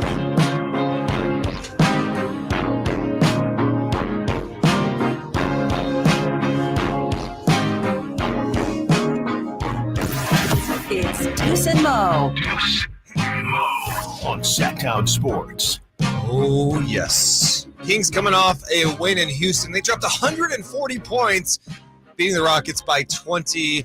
A much-needed victory for the Kings with De'Aaron Fox back.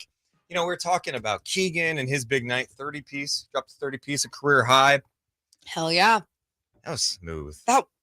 That was smooth.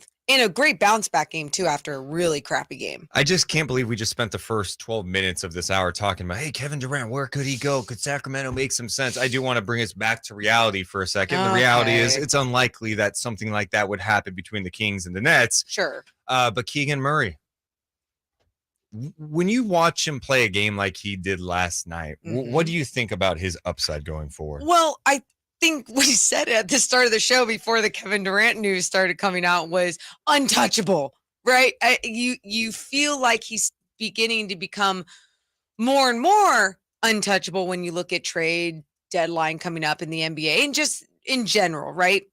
because of not only his age, being a rookie, being a 6'8" long rookie with the skill set that he has, Deuce, the high IQ and the motor that he has, all those things put together make you go, oh yeah, this is the type of modern day NBA player that you need going forward within your system. And if you're starting him right here and developing him here young, then you're just going to mold him into exactly what you want him to be in Sacramento. It's pretty cool that he set a Kings franchise record, a single game franchise rookie record for 3-pointers made, passing the late Ricky Berry, who, by the way, had the record of 7 as a rookie in 1989.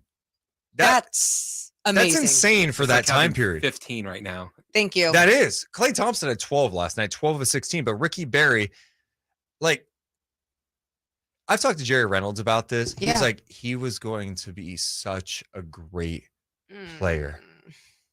Like, That's his tough. shooting is like, yeah, I think he was just as good of a shooter as Peja. Wow. And like, he had that game where he hit 7. He had that's a long time record. 1989. He had 7 threes in a game. They weren't even most teams weren't shooting 7 in a week. That's what I'm As a saying. team. No, honestly though, when you do look at it, Actually, you know what? I'm going to go back to that game. Yeah. 1988-89. Sacramento Kings, because I just want to see the year I was born. Please don't say that again.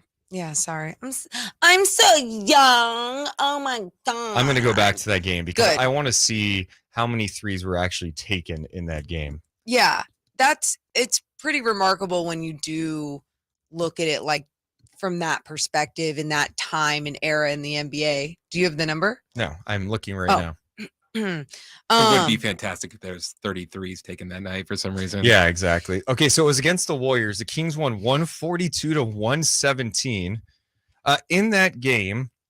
So there was a lot of offense in this game. The Warriors attempted 14 threes in the game.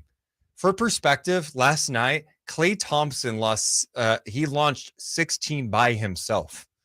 In that game, the Sacramento Kings, wow. Oh my God. What you got? They launched 31 threes in that game. They hit 16. Ricky Berry launched 14 of his own, 7 of 14 with 34 points in that game. What? That is rare. Yeah. Why don't you go check out another game that season just to be like, okay, let me Can you just pick a random game? Let me pick a random game. This is where they lost to Lakers by 3, 197. In that game, the Kings attempted 6 threes in the game. And the Lakers attempted 8. So that was like an outlier in the first game. quarter. Not in the first quarter, the entire game. Wow. Oh my okay. Well, that makes a little bit more sense. So yeah, going back to Keegan Murray's game, what he just did as a rookie, finishing with 8 threes, 8 for 12 from 3-point land last night, 11 for 17 for the game, scoring those 30 points.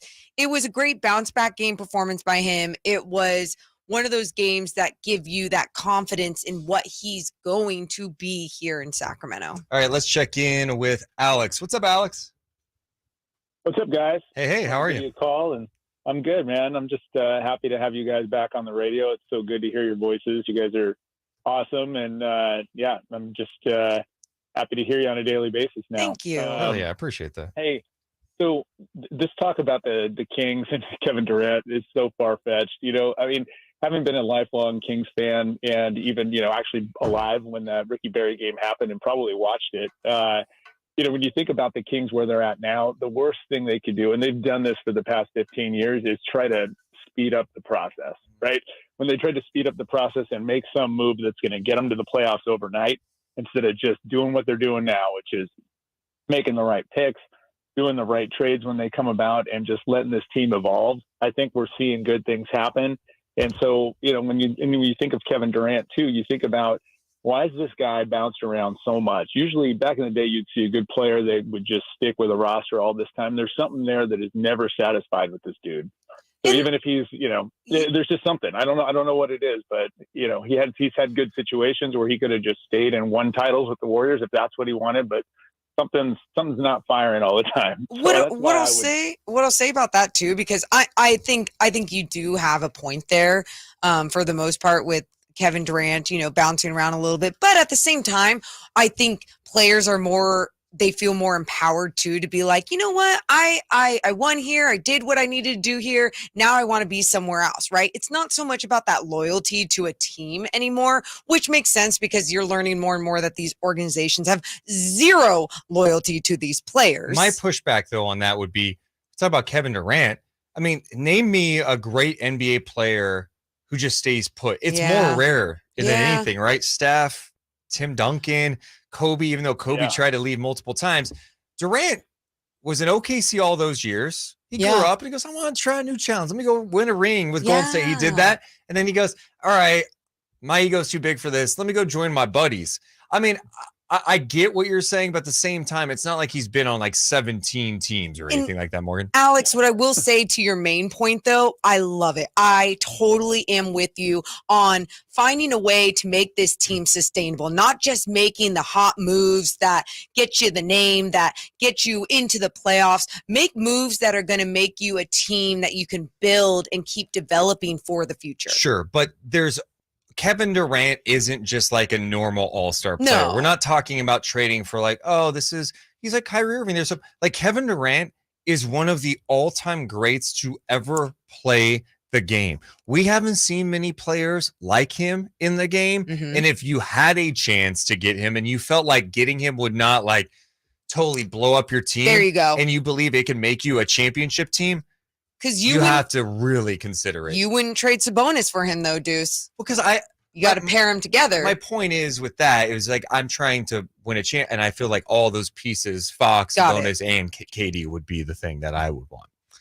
All right, we could. That's crazy to even talk about, but I hear what he's saying about like don't rush the process. I do agree with that. Like, don't make like weird moves. That aren't going to take you to a legitimate another level. But KD does take you to another level if he is on your team. Yeah. I just don't buy. I think people are too hard on Durant. Like, oh, he bounces around as if he's been on 20 NBA teams. The guy spent how many years in OKC? Well, a long time. He's there a long time. Why do you think people are so much more like, yes, KD, find a way to get to KD than they are about Kyrie? Kyrie is the type of personality, is the type of player that bounces around for bad reasons. KD is the type of player that's bouncing around, not because everyone hates him on one squad or another, but more because he's like, hey, I've accomplished what I want to accomplish here. I'm kind of sick of this, and I'm going to go here instead. LeBron's been able to do the same thing too. Young AT says in the chat in all caps, so very serious. Oh yes. KD is not coming. Keep dreaming. All right, young AT, look, man, we're just talking. We're not over here trying to sell you that Kevin Durant's coming. There's a chance he gets traded at the deadline. We're just talking about possibilities and ideas. Believe it or not, we're doing a show where we're just having a conversation with people. I mean, if you're hanging out with your friends and someone goes, hey, would you, if you're the Kings, would you trade for Kevin Durant? Would you yell and be like, why are we even talking about this? Next topic, friend. No, you'd probably go back and forth a little bit. I do have a friend who I think would react that way. Really? Really? Unfriend we don't him. like him. Unfriend. We don't like him. Yeah. All right, coming up next, we need to do some truth or trash. Ooh. Plus, at 1 p.m., we got the Kings Roundtable, a special edition of the Kings Roundtable. We had it every Friday. Now we're busting it out on Tuesday as well. Frankie, Cartoscelli, Chris Watkins will be live in studio with us at 1 to talk all things deadline, Kings. We got a ton to get to. It's Deuce and Mo on Sactown Sports.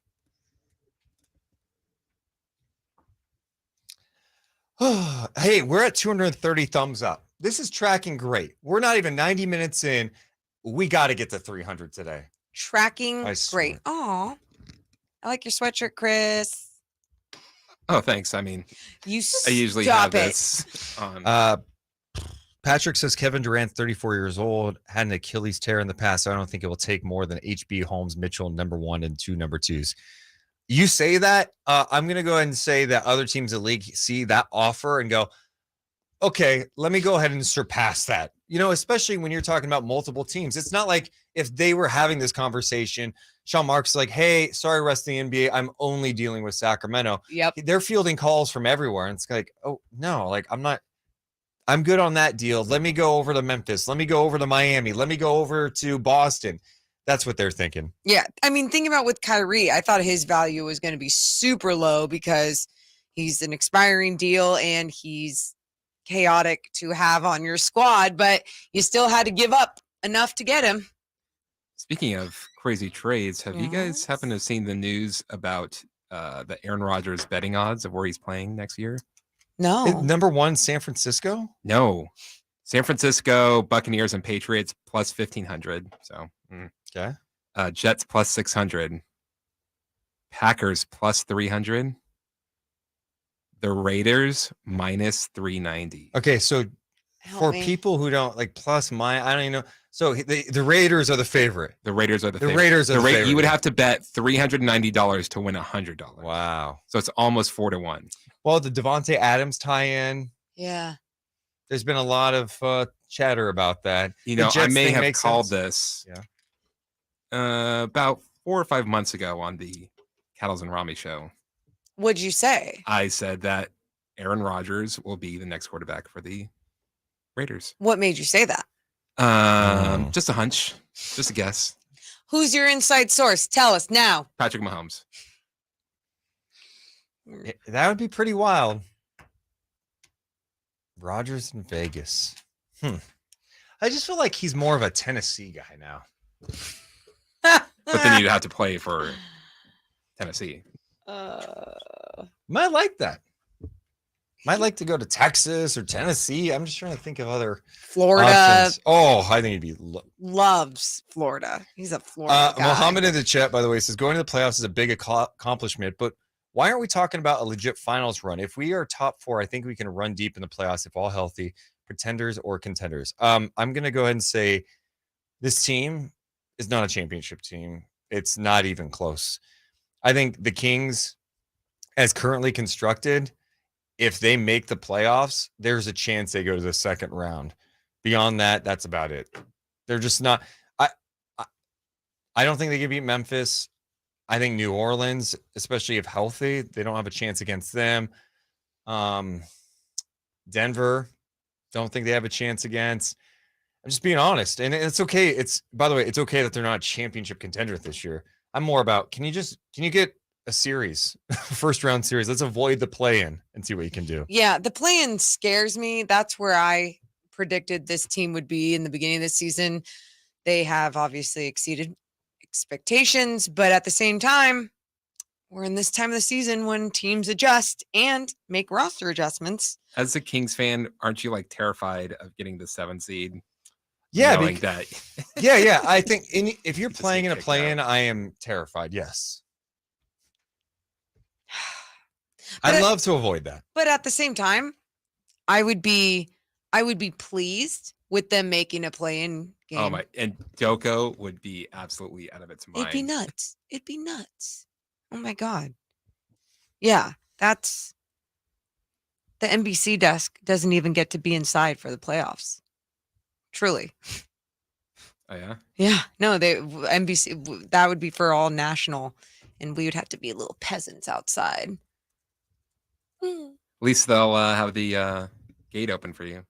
You can look inside. What gate? Like the huge, large door. Oh The no! gate? I mean, What would you call Do it? you mean window? The huge that grand, window? the I grand didn't- entrance, the windows that move. You It's call it not a window. gate? It's a gate. I mean, who's walking? Don't you have to walk through a gate? Oh, you don't walk through the gate? No. Oh, you walk through windows? The windows are it's- above the doors It's the that doors, open. and then it's the. Have you been windows. the Golden One Center before? Are you even a Kings fan? Yeah.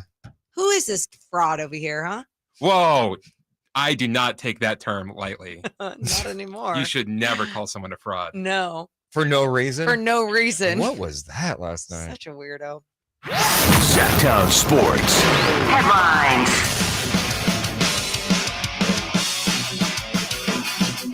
I'm Chris Verlad with your Sactown Sports headlines. Sacramwnto Kings won big last night in Houston, 140-120. Keegan Murray led the game in scoring with 30 points. He was 8 of 12 from beyond the arc and grabbed 6 rebounds. Kings will play in Houston tomorrow night, where they will end their 7-game road trip. You can listen to tomorrow's game right here on Sactown Sports. LeBron James will look to pass Kareem Abdul-Jabbar's all-time scoring record tonight against the Oklahoma City Thunder. LeBron currently averages 30 points a game this season and will need 36 to pass Kareem for the all-time scoring title. It is 12:29 and time for more Deuce and Mo.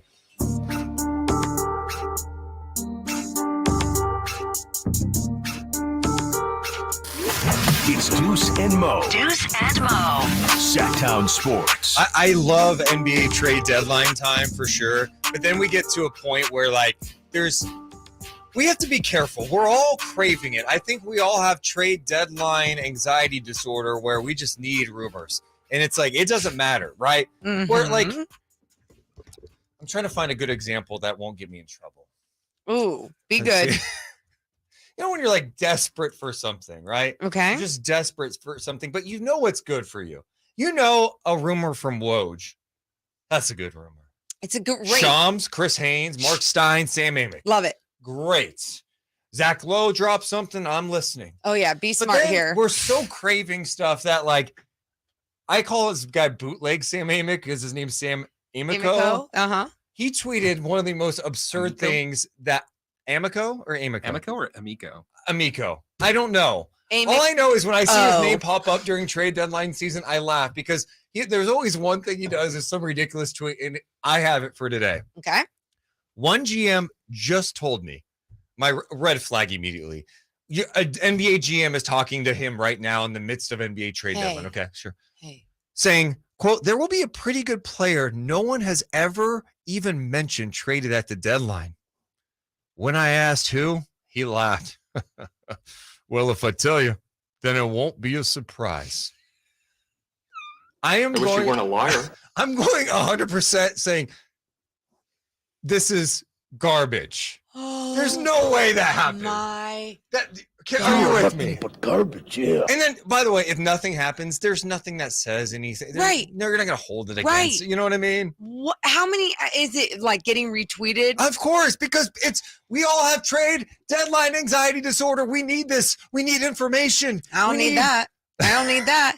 Did you hear Brian Windhorst too when he was like, he had that drop of, the Lakers are absolutely 100% probably making a trade at the deadline. Was he or joking? something. No. It was on First Take, and All right. I'll show it to you. No, I think I did see that. clip. Okay. All right. Well, that's hilarious. Yeah, and it's just like, what are we saying here, huh? Like, let's clean it up. We don't need to be dramatic. I know we all crave the drama, but like, you gotta keep your integrity too a little. You know? Is there any GM that would have done? Who's the GM that talks to him on the phone and drops that? It's gonna be a player. If I told you, it wouldn't be a surprise. G League GM that dropped that information to him? No. I love the angle. Uh-huh. It's like a general manager of a mattress store that told him. They were just talking NBA. Yeah, I want to say it's like that scene in Wolf of Wall Street where he's just like, he's bringing, hey guys, I'm telling you, and he's on the phone. You will be so shocked, and they're all laughing and stuff, covering up the phone. He's like, shut up, guys, shut up. Such garbage. All right. Well, can we do? Is it okay if we do a little truth or trash? Closing time. It's not It's this closing one. time. It is Right not, before we Chris. go, Oh my you God. know we have to. It's not closing Who are time. you? I don't know why this thing keeps getting flipped up. And it gets flipped. Conspiracy happened theory twice. music now. Huh. It's time for truth or trash. We can just start it. We don't even need the imaging. We tell you what's real and what's downright garbage. It's truth or trash Truth or trash. with Deuce and Mo. Yeah, it is. Yeah, if you didn't know, this is Deuce and Mo, the voice guy, to tell you again. Also to tell you that it's truth or trash, because imaging makes everything better. Yeah, it does. Deuce Mason, Morgan Reagan. Hey, Morgan. Yep. The Kings finishing 4-3 on this road trip. That would be a good road trip. You already know my answer. It's true. That's what I predicted before the road. I didn't predict because I don't like predictions. I just said, hey, I would consider this a good road trip if the Kings came back 4-3. Everyone crapped on me. Everyone's like, no, it has to be 5-2. Otherwise, it's not good. And I just said, you guys, chill. It's the NBA. There's so much parity in the NBA. You got to keep things cool. You never know who's going to win on any given night. Yeah, and Morgan obviously knew ahead of time that De'Aaron Fox was missing 2 games because Rasay was giving birth. So you obviously knew that. Did you know that Brandon Ingram was going to be out against the Pelicans? It didn't matter because if you would have listened to me when I said before the trip, I actually thought the Pelicans game was one of the games they're going to lose. Same with one of the Minnesota games. So the only game that they lost, I didn't think they should lose on this trip, is a Pacers game. So I would say it's a good road trip if they finish 4-3 because I didn't anticipate Fox is going to be out for 2. So congratulations for being kind of right, I guess. Take it. Yeah, go me. Nice try. Nice try. Next up on Truth or Trash, Kyrie Irving will play more games with the Mavs than he did in his 4 seasons with Brooklyn. He played 143 games with the Brooklyn Nets over 4 seasons, Morgan. And just for perspective on that, that's not a lot. Out of all the possible games, that's out of 278 possible regular season games. He played 143. He will play more games with the Mavs. Now, mind you, there's 30-something games left this season. And he's a free agent. Yeah. So I'm going to go trash because I'm going to say he's going to be a Laker next year, baby, with LeBron James. So he's only going to play 30-something games with the Dallas Mavericks. I agree with you. Really? And some other fascinating, insane Kyrie stats. Yeah. He played 143 of the possible 278 with the Nets. KD and Kyrie played in 74 of a possible 206 together. KD, and that was after Durant came back from the Achilles. So that's just counting the time. Okay. KD, Kyrie, and Harden played 10 games together. That stat is the most insane stat. And Durant, Kyrie, and Simmons played 24 games together. That's crazy. That's crazy. That is insane. Yeah. Think about what that team might have been if all those players were out there at the same time. Yeah, I think most. I think the Lakers thing could make some sense next year. For sure. Especially LeBron's last interview. I just think he was pushing it still. LeBron needs 36 points for the NBA scoring record. He'll do it tonight against OKC. I'm gonna go trash, and I just don't think I just don't think it's gonna happen tonight. I think sometimes when all that pressure is being put on it, it's this is a guy that's averaging over 30 points probably 30 per game. points exactly. And 30 points exactly. Okay, so just 6 more points. So just 6 more points. True. His last 10 games averaging 31 a game. So yeah, obviously he would need more than that. I'm trying to see if they played Oklahoma. I think they played OKC this year. I have to look to see what he did.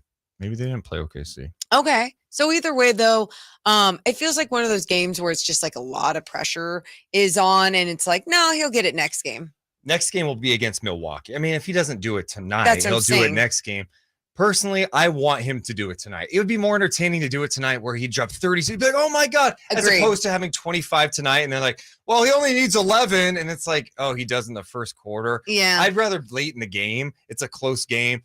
Lakers, Thunder going back and forth on national TV. And then bang! LeBron. With the hook shot. If he would love that. If LeBron breaks the record on a hook shot, a sky hook, he tries to do a sky hook like Kareem. People think that's paying homage. I think that's a sign of disrespect. Yeah, that's cute. Not only did I break your record, I used your move and I just started practicing. You did all the time. I just one game decided, I'm going to break the record with it. He's going to try it tonight. It's a heel move for sure. Would you have more respect for LeBron James if that happened? No, it's a heel move. I don't know. I mean, it's just like in wrestling when a wrestler busts out the opponent's finisher. Ooh. Don't get me Shawn started. Michaels trying to do a sharpshooter is like, that's dirty, Shawn. Wait, what's a sharpshooter?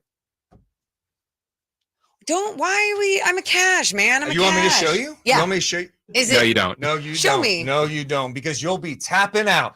You'll be tapping out in a second. Do it. No, it's not with your arms. It's with your leg.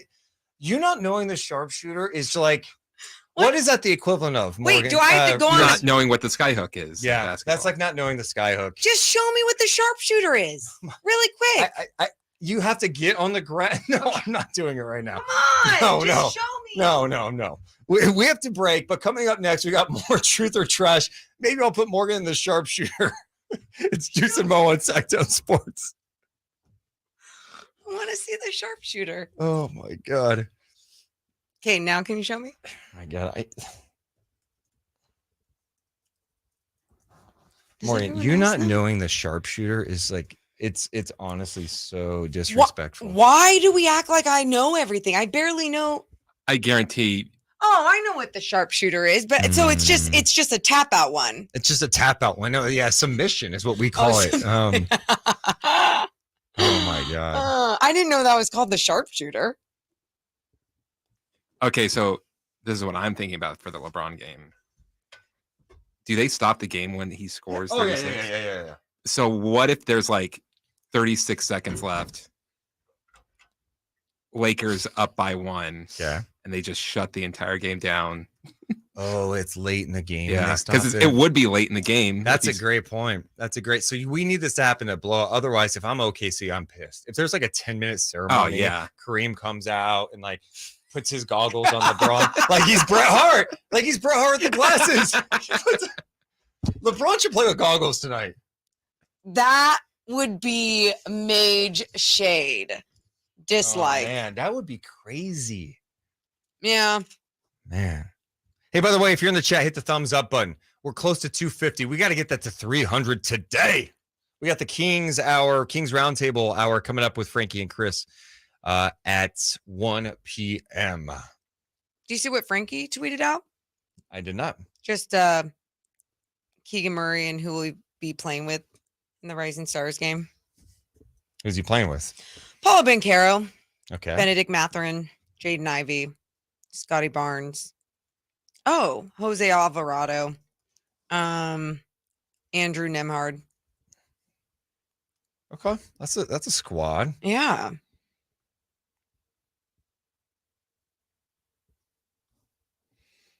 Thanks, Frankie.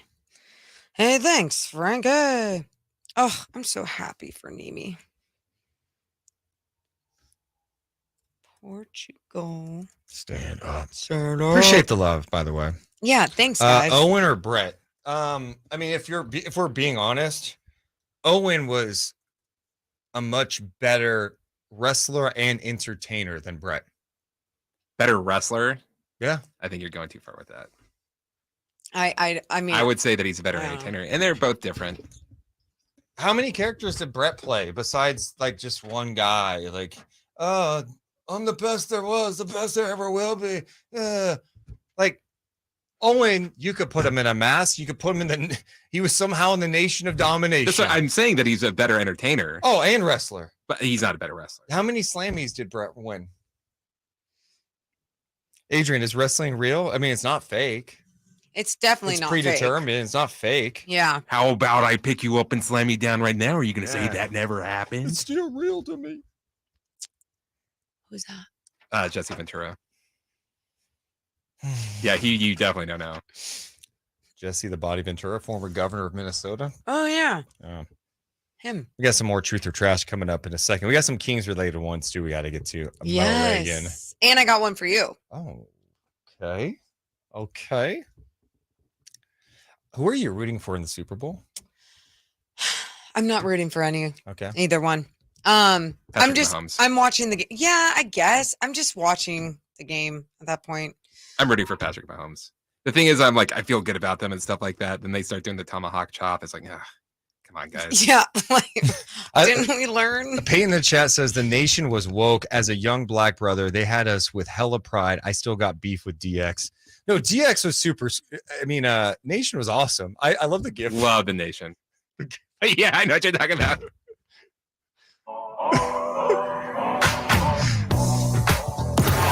It's Deuce and Mo. Deuce and Mo on Sactown Sports. It's just great, like when people bring up wrestling comes up and the chat gets going, you find out, God, there's just so many more wrestling fans than you realize. Like our guy Peyton was somehow we're talking about the Nation of Domination because we were talking about Owen Hart being better than Brett, and Owen was weirdly in the Nation of Domination at one point. Anyway, Payne says the nation was woke. As a young black brother, they had us with hella pride. I still got beef with DX. Nation of Domination was awesome. One of my favorite gifts on Twitter is when the Nation of Domination comes out and they go, the camera's pan to this one white kid just with the salute up. It was amazing. How many times did someone say, "Oh, is this you, Deuce?" But yes, one, I kind of look like that kid. Two, the Nation of Domination song was, "We are the nation of domination." What year of wrestling was this? Of domination. That was like 97. And then they had those. Remember when it first started though? They had the two guys in there that would rap the entire time. The two white guys. Yeah. No. Yes. Whoa. People are saying we got a Shams bomb. A Shams bomb. Shams bomb. This better be good. Whoa, the Kings are closing on a deal with the Brooklyn Nets. Okay. I'm not going to call it a bomb, but hey, the Kings are making a deal. Kessler Edwards to Sacramento. What could that mean? He's 22 years old. He got some starts with Brooklyn last year. What was that noise you just played? Yeah, what the hell? That's the Shams wow. Oh. No. Okay. No. Okay. No. That's like gut wrenching. He is long, 6'11" wingspan. Yeah. And he is someone that showed some nice signs with Brooklyn last year, getting some minutes, has not played a ton for the Brooklyn Nets this year. It's talk about a low risk type move. It's not like he's under contract for long, right? Like he is got an option next year with $1.9 million. So I do wonder if they're trying to fold him in to just their trade exemption that expires today, and then they just put him into that open roster spot. Go. So like these are the things we start talking about, right? Like I know on the surface people are going, Kessler Edwards, who is this guy? How can he help the Kings? When you have a trade exemption, it's something that they got in the deal in the Tyrese Halliburton deal. It was going to expire today. They could there's a chance, I don't know the full details yet, that they use this. The Kings have a roster spot right now that is taken up by Deonte Burton. That 10-day expires in just a couple of days, I believe. Mm-hmm. So Edwards could fold into his spot. So it could be a chance to just take a look at a young guy and put him there. He's got some size at the wing spot and see what he's about. He's 6'8", 6'11" wingspan, 22 years old, and played with the Brooklyn Nets. Yeah. Just like you said, one of those moves being made just to obviously just to do that and see a young guy, a young, long guy, small forward. I mean, what that means for the Kings in actually moving the needle and getting better, it doesn't really mean much at all. Yeah. I mean, I don't know. I mean, you're talking about a guy who hasn't played a lot this year. I don't anticipate him coming in and be like, hey, this is what the Kings need at the wing spot. They're going to go ahead and play him 25 minutes a night. I think this is what we were talking about with like an open roster spot. Okay, this is, I don't know. We're still waiting details. But the very latest right now, the Kings are closing in on a deal with the Brooklyn Nets to acquire Nets forward Kessler Edwards from the Brooklyn Nets. We don't know what they're giving up. I am purely speculating right now that they do have a trade exemption that was expiring soon. So they could be using that in the deal to just kind of take him on and put him in that open roster spot. He's got an option for next year, cheap. He showed some flashes. There you go. There you go, people. Wow. So if you guys Just have a reaction to absolutely it, amazing. you can hit us up too. 339-1140, 1-800-920-1140. It's interesting too, because you think about all the years that we would get excited for any type of movement at a trade deadline. And I say that because I felt like there were so many years that just nothing was really getting done, right? And just even these little tiny things that don't really mean much, but could mean something different for your future. I mean, go down the roster for the Sacramento Kings and how many times you have someone, Mike Brown tries to use a young guy, a long guy, a guy that his role is just to play defense out there. And so you're always just trying to make the rest of your roster better, but also just trying to see what else you can see what is out there that is long, that is capable of playing, but also being a low risk move. Yeah, I mean, it's one of those things that when people look at the trade deadline, they always want some like major splash. What could the Kings do? This is the trade deadline's not till Thursday anyway. And if there's a guy that you have seen a little bit and you're intrigued by his talent, he played his college ball at Pepperdine. He was a second-round pick by the Nets, and he got some minutes last year. He started 23 games for them. Yeah. Not playing really at all this year. So I'm curious.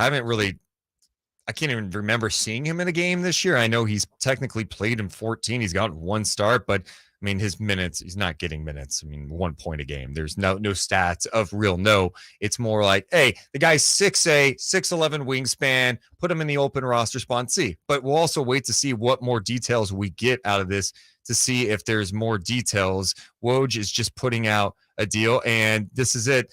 The Nets are finalizing a trade to send forward Kessler Edwards in cash to the Kings. The Nets save a total of $8 million in salary and luxury tax and open a roster spot. Edwards still has to approve the trade because he has a 1-year bird rights restriction in his deal. So again, still no details on that. Dude, I'm watching some Kessler Edwards highlights. Huge fan now. Huge fan. He can shoot it from the outside. Morgan's He's super all in. long. Kessler Edwards. He's played in 14 games this year. Morgan is all in. I mean, he's Championship team now. Yeah, no, truly, just really, he's the guy. I know I said that doesn't move the needle. He's moving the needle, baby. Let's go. No, but I see him just being like long out there on a few of these defensive plays that I'm watching. He can stay in front of a guy, just really mobile and like I said, long. The length that we've been talking about for the Kings. What that even means, again, that's low crazy, risk. though. Get a look at him. Especially if like the details from Woj right now are that it's Kessler Edwards and cash to the Kings. No idea what the Kings gave out. I'm guessing it's just a trade exemption. So the Kings get money probably to pay Edwards' salary for the rest of the year and get a chance to look at him and go, hey, is this someone we want around next year? He's got a team option for cheap. Okay. I mean, I guess the one thing I would say is would have been better to use the open roster spot and see if you could do something in the buyout market to get a veteran that you feel like could actually impact you this year. Hey, don't sleep on Edwards, okay? Like I said, highlights really selling me right now. I don't know about you, but I got a cold chill when I saw cash considerations of the. Oh no, I see. That's so old, Malou Farah. So stupid. So what is interesting you when you watch him? Truly, it's the length, you guys. It's the length, but you can tell he is he has a feel for the game. And again, I'm getting this off of just the highlights I'm watching right now. He seems like he has a feel for the game, like he's just not just a raw player. The way that he's playing some defense on these highlights. Yeah. Again, highlights. We're going to highlight his good defensive moments. He's staying in front of guys, but then staying vertical, staying straight up.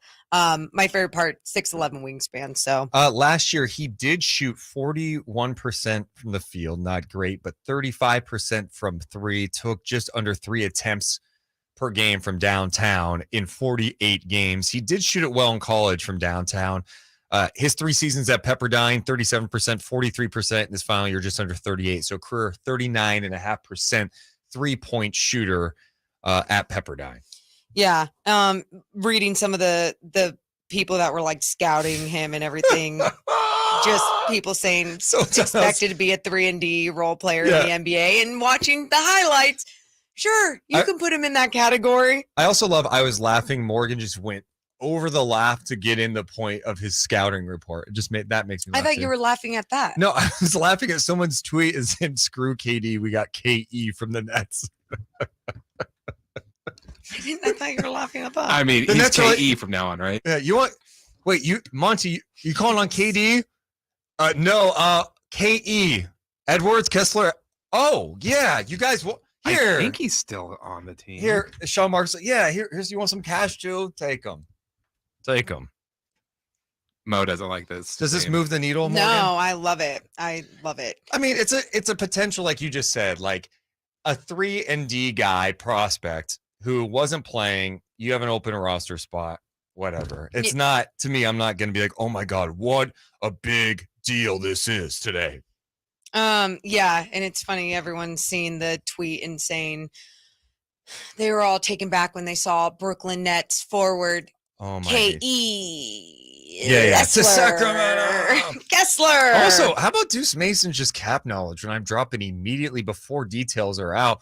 what the Kings were doing by adding Kessler Edwards. That is instant insight that I'm not sure even Bobby Marks would be able to provide you right now. Here we go. That's always what we have to do after Deuce breaks something down. We have to break down how good it was that Deuce did it. Okay. Deuce Mason does a great job. But honestly, I'll give you that. Though. Thank you. You were quick. Thank you. You were quick. I am quick because I'm locked in, and we're going to stay locked in. The Kings make a trade with the Nets.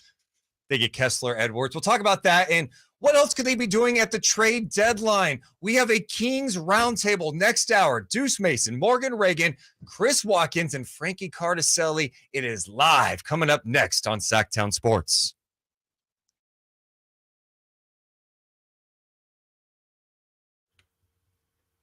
Oh, guys. Okay, let me send some tweets. I like Kessler Edwards' body. Watch it. Let's not. I like his body. Okay. Is there an updated Kings Roundtable graphic, or is it still the old one, Morgan? It's the old one. Okay.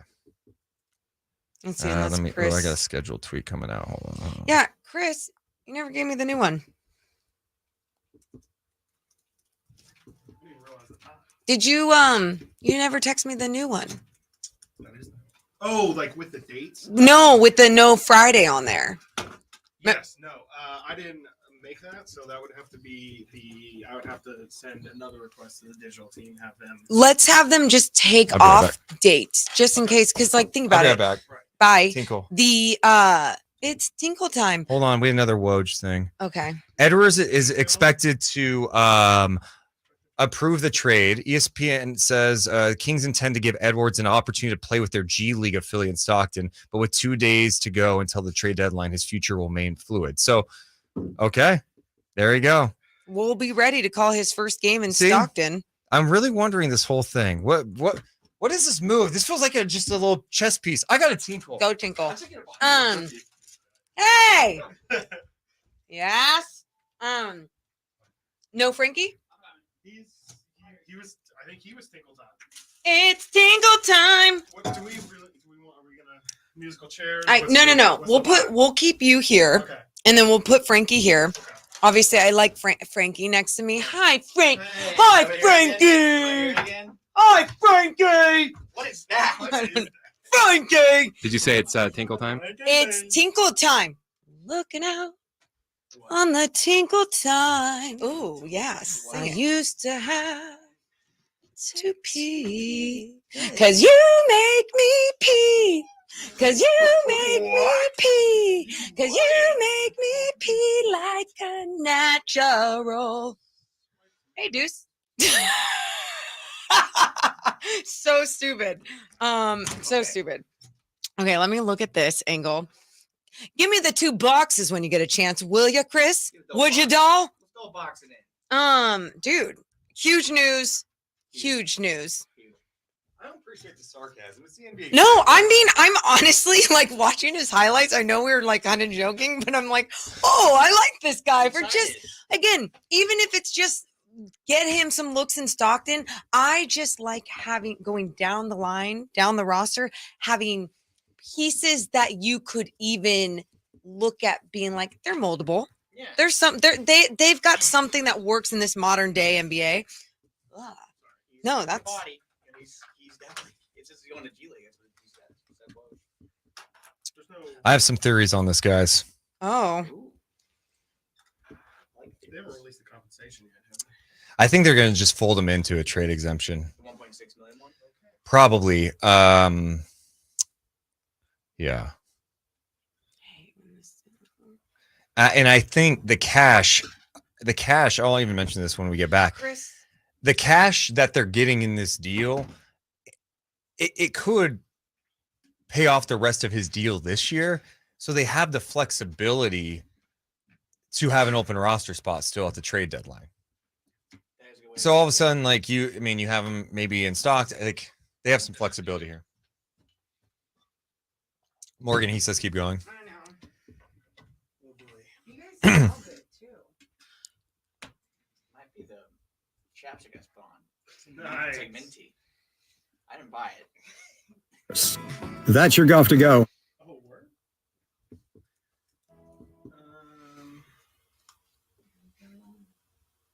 What is up, chat? How are we feeling about this monster trade? Kidding. Stand by. Water bottle? Sactown Sports Headlines. I'm Chris Verlad with your Sactown Sports headlines. Sacramento Kings won big last night in Houston, 140 to 120. Keegan Murray led the game in scoring with 30 points.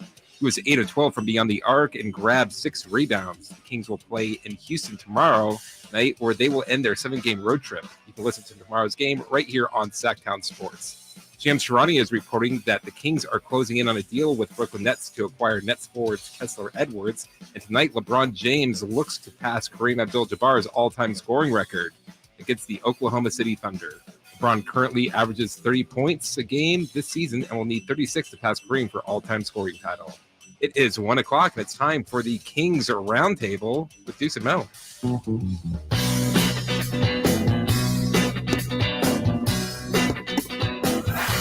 It's Deuce and Mo on your local sports leader. Sactown Sports. Oh, it's the most wonderful time of the year. I have a terrible singing voice, but it is NBA trade deadline week, and the Kings getting in on the action this afternoon. Okay, let's settle down. They came up with a deal with the Brooklyn Nets. Yeah. For a forward. Which forward? Kessler Edwards to the Sacramento Kings. Hey, it's Deuce Mason. It's Morgan Reagan. We are live with Little Kings Roundtable, hanging out with Chris Watkins and Frankie Cartoscelli, who cover the Kings for Sactown Sports. They will be in Salt Lake City for the All-Star game coming up. Our All-Stars. Yeah, Next week. Been in the league a couple years, took some time. You deserve it. Development. Yeah, we finally made it. Yeah, we made It feels good. Are you playing in the celebrity game? We'll find. We were wondering what random person is going to be there this year. I'm looking forward to seeing what random person. There's always Anjali was in it last year. Will 50 Cent be playing in it? That's true. Wasn't he courtside last night rooting for the Rockets? He was. He has the same little deal with his alcohol company in Houston. With that team too. I thought he thought maybe Alex Len was on the Houston Rockets. Alex Len scored 30 points last night. Didn't you guys see? Oh, he did. Yeah, he went crazy. Well, let's talk about the deal that has been reported right now. It's not some major earth-shattering move by the Sacramento Kings, but trying to put the pieces together about what does this mean. Apparently, the Kings have an agreement with the Brooklyn Nets to acquire 6'8" forward Kessler Edwards. He's a second-year guy from the Brooklyn Nets. Not playing a lot this year. Played more last year. In fact, got over 20 starts with Brooklyn. What are they giving up? At this time, it doesn't seem like they're giving up anything. They had a trade exemption from the Tyrese Halliburton trade. I believe it was the Halliburton trade. They had that one. Might have been Bagley. I think it was the Bagley. Okay, trade, they had both 1.6. ones. So maybe it's There's the like Bagley a $4 one. million one, and I think there's like a 1.5. Either way, there's a trade exemption that they could just take on Kessler Edwards' deal, and the Nets also send over cash in the deal. So it's a free look at a young guy. The Kings could have an open roster spot once Deonte Burton's 10-day comes up, so he'll go into that. But Woj is also saying that Kessler Edwards, who had to approve the deal because of his bird rights situation, he's going to approve the deal. Kings intend to give Edwards an opportunity to play in Stockton in the NBA G League. But with 2 days to go until the trade deadline, his future will remain fluid. And I think there could be some potential, especially with his contract situation, that the Kings could waive him if they need to take something else on. They could maybe buy him out and get an open roster spot for the buyout market.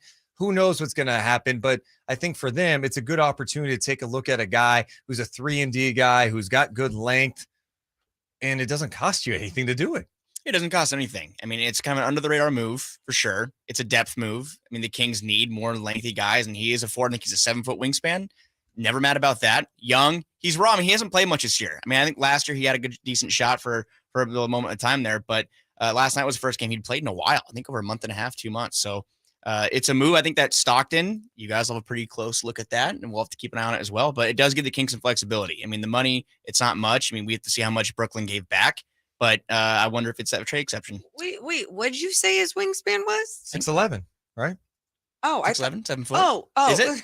Yeah, for some reason I thought I said 7'4" wingspan. 7'4". And No. I'm like, wait, what? Well, it's funny. is It really is KD. He grew. He's growing on the way to Sacramento. All of a sudden, he's going to come here. It's like he's actually Wow. 7'7" wingspan. This is the length we need in Sacramento. Let's so put I that love out there. it. Let's put it out there. Yeah, the Nets actually did not measure it properly. Oh. The Kings measured it, and it was 7'11", Lo- and so it's just insane. He's Confirmed. just very, very long.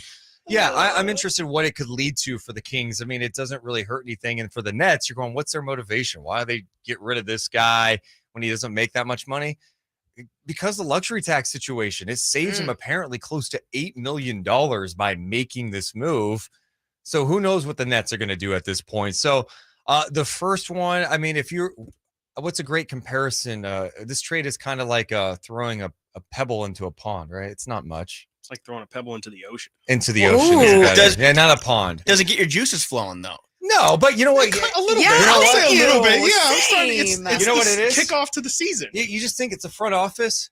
They're just warming up. Oh yeah. They're just throwing the ball around. Hey, catch that. Yeah. Mhm. Edwards. Whew. What else we got? They're getting You got to loose. break the seal. You know? Oh, yeah, Sometimes, yeah. Kind of really to get things going. You got to make a shot before you do the real thing. It's the amuse-bouche before the trade deadline. Ooh, I I like don't even know that. what that means. Yeah, It means sounds it's good. like So fancy. it's the rich people thing that they eat to clear their palate before eating the dinner. That sounds. Chris? Yeah, it's very Why didn't you smooth. just say Is that palate right? cleanser? Yeah. Well, because I don't think it's like the ginger that you get at the sushi Yeah, it's restaurants. just something small, just like Yeah. This Say is it one just a more little time, Chris. taste of What what is you're it? gonna get. Mouche bouche. Wow. Amuse-bouche. Moose Oh, bouche. wow. So Cultured. so KE is the moose bouche of trades right now. Is that on Basketball Reference already? Yes, Yeah, actually, they nickname, have him Boosh as Boosh. moose bouche. Update it. We appreciate everyone joining us on the YouTube chat. If you have questions for this Kings Roundtable, drop in the chat. YouTube.com/Sactown Sports 1140. Also, we are 26 away from 300 thumbs up. Let's get the 300 thumbs up to help this channel grow so more and more people get exposed to all this awesome content. All right. Well, trade deadline's coming up, and I feel like we've all been anticipating it. This first little minor move is here. Kessler Edwards to Sacramento. Is he going to even be on the team? Who the hell knows at this point? As we get closer, do you have a sense? Do you feel like there's going to be more from Sacramento, or what do you think? I know we're guessing at this point. I mean, it's so unknown. Like the front office, this new regime with Monty McNair, they don't let much out. I mean, it's so much different than from what Vlade and that front office was doing. And that, number one, has me feeling a little encouraged. But also a move like today kind of makes, like we said, the juices get flowing, makes you kind of think. I mean, is it a pre-anticipatory move? Maybe something else is getting lined up. You see the rumors out there. Again, Jake Fisher from Yahoo Sports today saying Mason Plumlee is, I think the Kings are the most mentioned team with Mason Plumlee.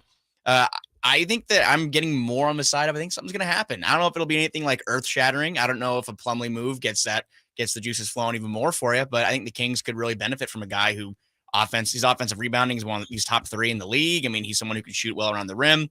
That's something that could help the Kings out. But I think that as more time goes by and little deals like this happen, it makes you think that it's, the tremors before the big earthquake. Chris, what do you think? Yeah, no, it definitely feels like where there's smoke, there's fire. And for sure, there's still the possibility, like you said, that I think nothing does get done. But with this move happening, it does kind of feel like I said, you're not going to, is this really the only move that they're going to make?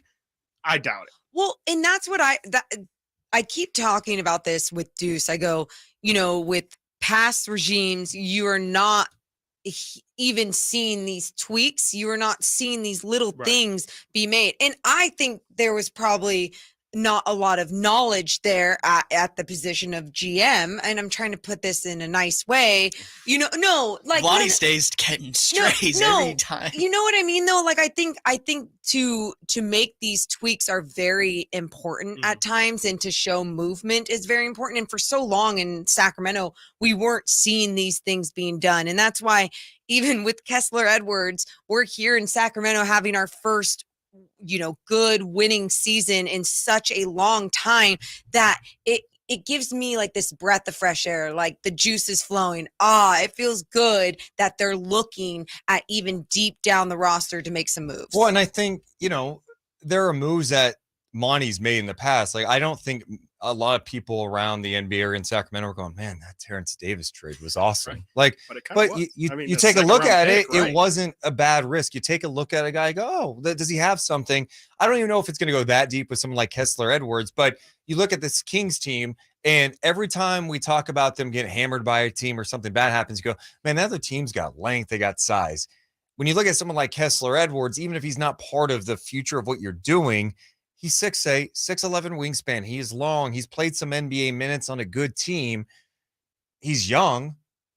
You take a look at that guy. If a team is like, hey, we're trying to save money, here, we'll send you him in cash. You could figure out what you want to do with him, play him in the G League, whatever you got to do. We can't really use him at this point. Take a look at him because you just don't know what it turns into. Those are the type of moves, the fringe moves that I think can be impactful. It's a low-risk move. Does it move the needle for this year? Is Kessler Edwards going to play playoff minutes? No, not at all. But I think that this is fine. If this ends up being the only move, I could see why fans would be like, that's it. You know what I mean? Yeah, I mean, again, it kind of makes you wonder about what they're going to do with some of these spots. I mean, Burton, like we talked about, 10-day deal. I think he's getting near the middle of it. Then you have Casey Paula. Where does he fit in this? Because you have another guy who kind of fits a similar mold here with it. I mean, I'm just wondering what comes of these spots. And these are answers we're probably going to get in the next, 24 to 48 hours. But today, that's the fun part of it. It makes you think, it makes you look forward to what's next. Do you think Kessler Edwards has been talked about this much at all in the last 2 years? No. Ever. The Kings effect. Yeah, the Kings effect. Yeah. We're talking about Kessler Edwards coming to the Kings. Yeah, you guys. What a swing. I was watching so many of his highlights as soon as the information came out because I was like, oh, I don't know much about this guy. I want to see what else he can do.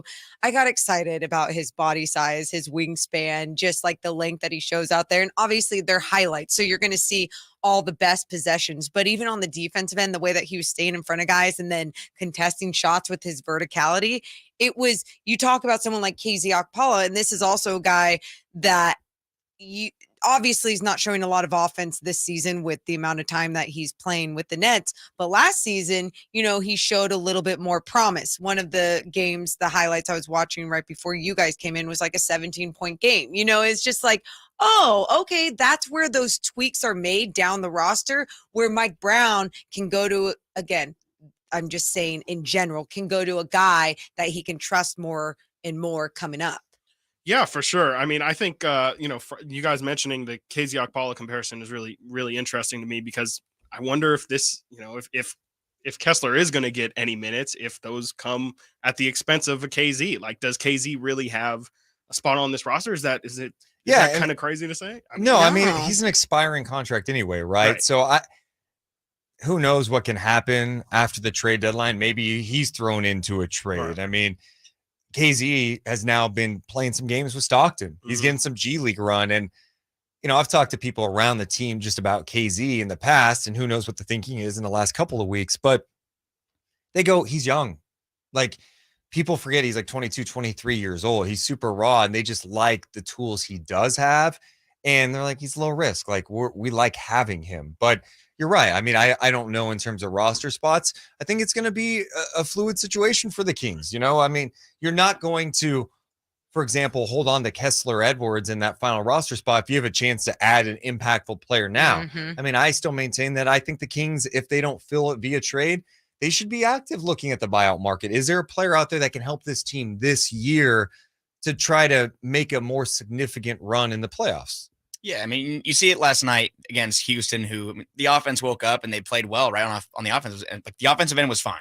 Right. The defense continues to be an issue. You let the Rockets pour up 120 points last night, so they need help. And going after guys that play defense, I mean, that's great. It's just like, how many roster spots are we talking here as far as guys that are, they're cheap and they're raw, but they have upside on the defensive end. They need guys that can do both and do both at a high level. Speaking of last night, really quick too, Deuce doesn't believe that there should be a defensive player of the game chain given out against or after a night that you beat the Houston Rockets, but you allow them to score 120 points on you. Thoughts? 70 plus in the second half, just for the record. Thoughts? And 40 in the third. And you can give your honest thoughts. The defensive player of the game chain is kind of more of like it's more of a player of the game chain. That's anyway, what I said. I love that we say that. It's like, no, it's if it was player of the game, it'd be player of the game.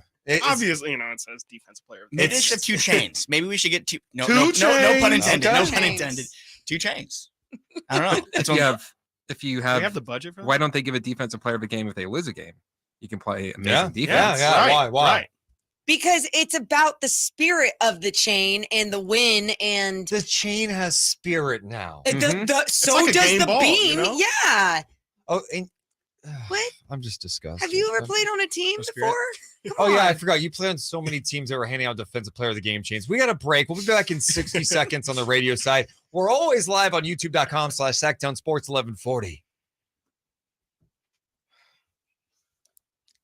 Let's see here. I'm with you. Shout out to people watching us live. We are 9 away from 300 thumbs up. We may be tracking 400 today. All right, I'm getting greedy. What? But seriously, just get to 300. It helps the channel Kessler grow. Great. Saw the Kings were working on a trade for Kessler. I got excited because it was Walker Kessler. Hell yeah. It's the same. Yeah. Let's see here. Rob says getting K. We're calling him KE now, which makes me laugh so much. Getting KE for the Bagley trade exemption was a steal, and we still have the Halliburton one to use before Thursday too. I don't like to get too far ahead, but now I feel like Monty isn't done yet. Yeah, I don't think Monty's done yet either. Yeah, I think this is the Mouge Bouge. Mouge Bouge, is that how you say it? I know. A moose boosh. Oh, moose. A moose? A moose. Moose. A Like moose. moose. A moose boosh. Like Mooze, like pronounced like moose. Yes. How about you just rinse your mouth out with water? Like that always No, kills me when you taste it's like wines. it's like a little taste of what you're gonna get. It's not a. Oh, I thought it was like You said a a palate palate test. thing. No. A sampler? Are you sure? Yeah. I think it's a palate thing. So a Kessler Edwards is a little sample of what? What's that gonna Of what's to come. Of this More hope Kessler. not. The Edwards. main more dish. Kessler Edwards. Oh my god, that's so funny. Our favorite 16-year-old Pernille said, "Let's go." Let's go. Pernille needs to go back to class.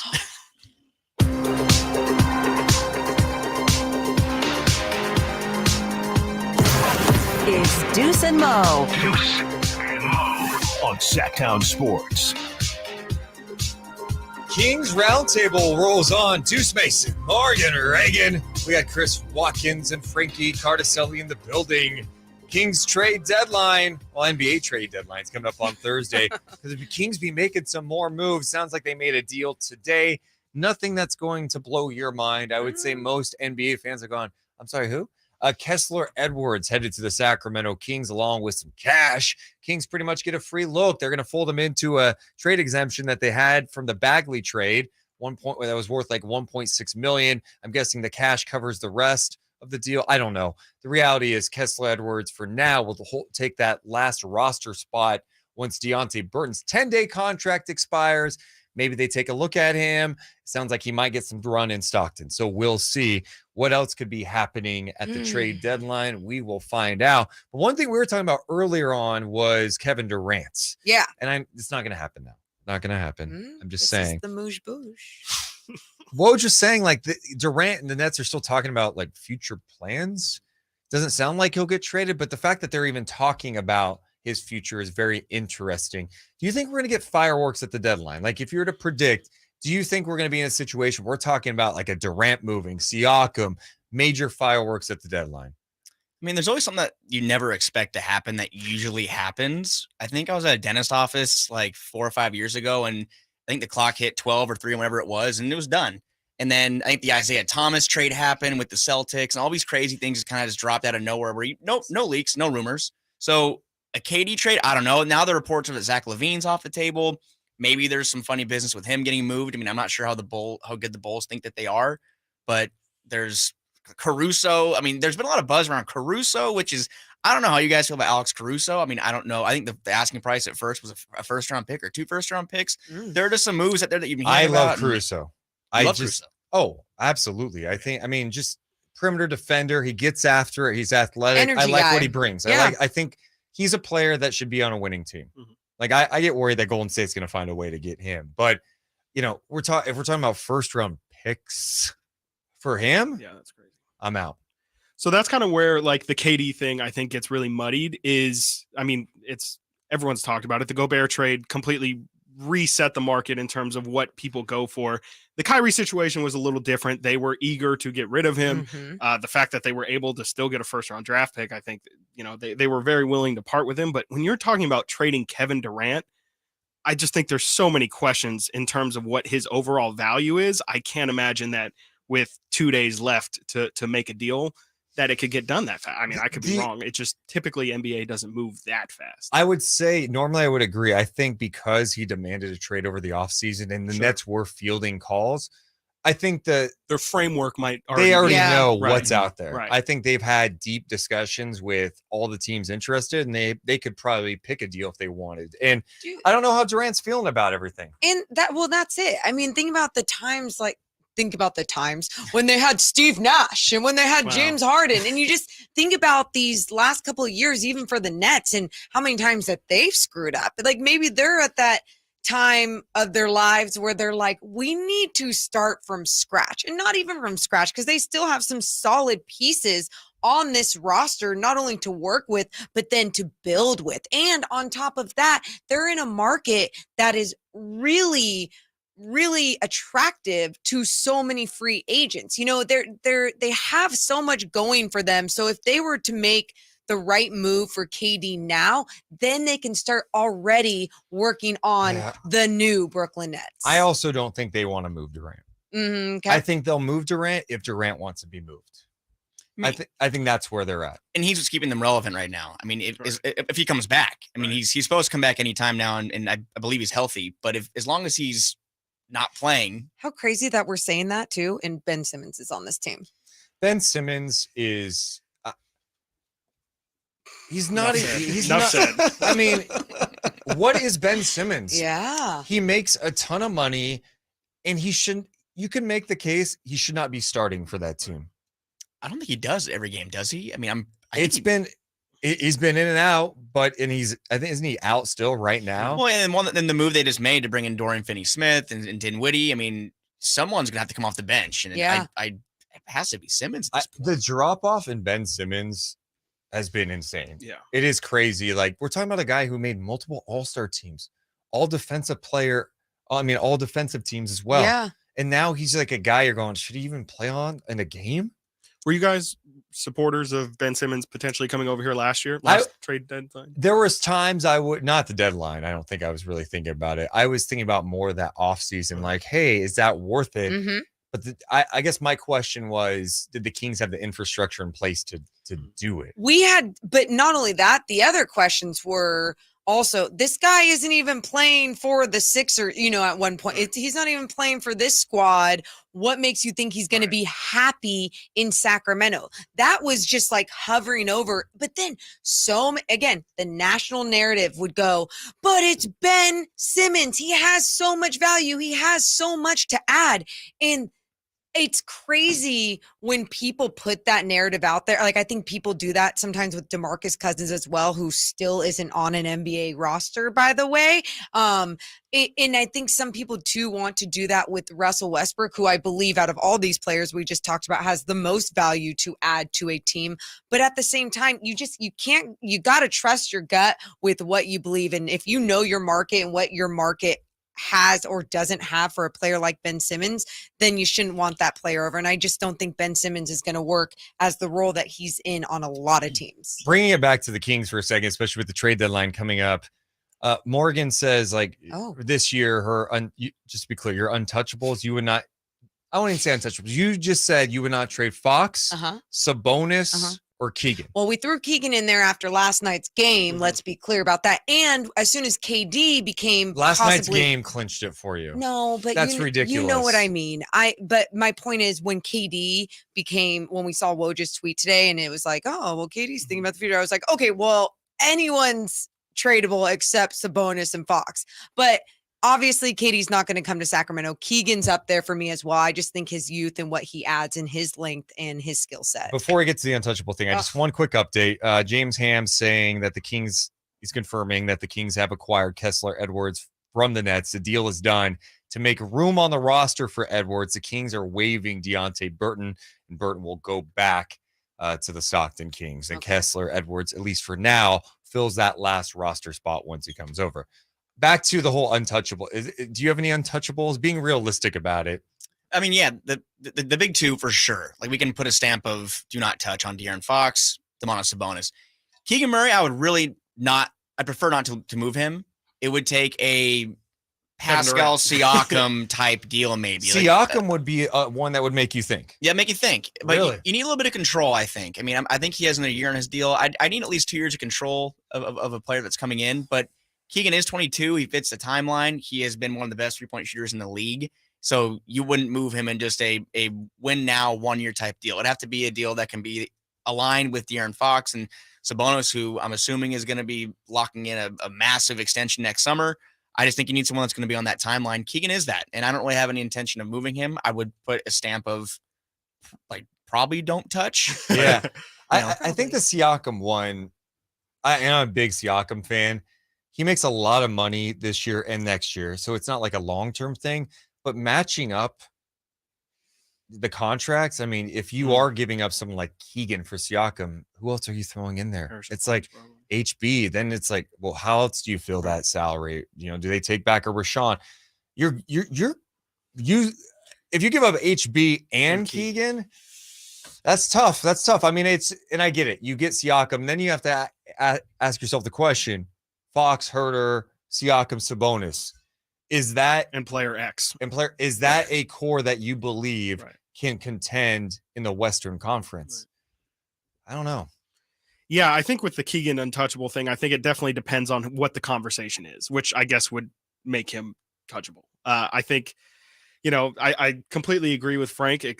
I just think, if you shouldn't have the intention of moving Keegan, but also Keegan should not prevent you from acquiring that guy that could potentially take you over that next level. I think it's just a matter of talent evaluation. However Monty feels, if Monty feels like that guy is out there, I don't currently, with the names out there, OG and Anunoby, like I'm not in any rush to move Keegan for OG, and OG's asking price is kind of insane anyway, but there's not really a name out there that I would feel comfortable moving Keegan for right now. We got so much more to get to. Final half hour, Kings Roundtable. Deuce Mason, Morgan Reagan, Frankie Cartoscelli, and Chris Watkins right here on Sactown Sports.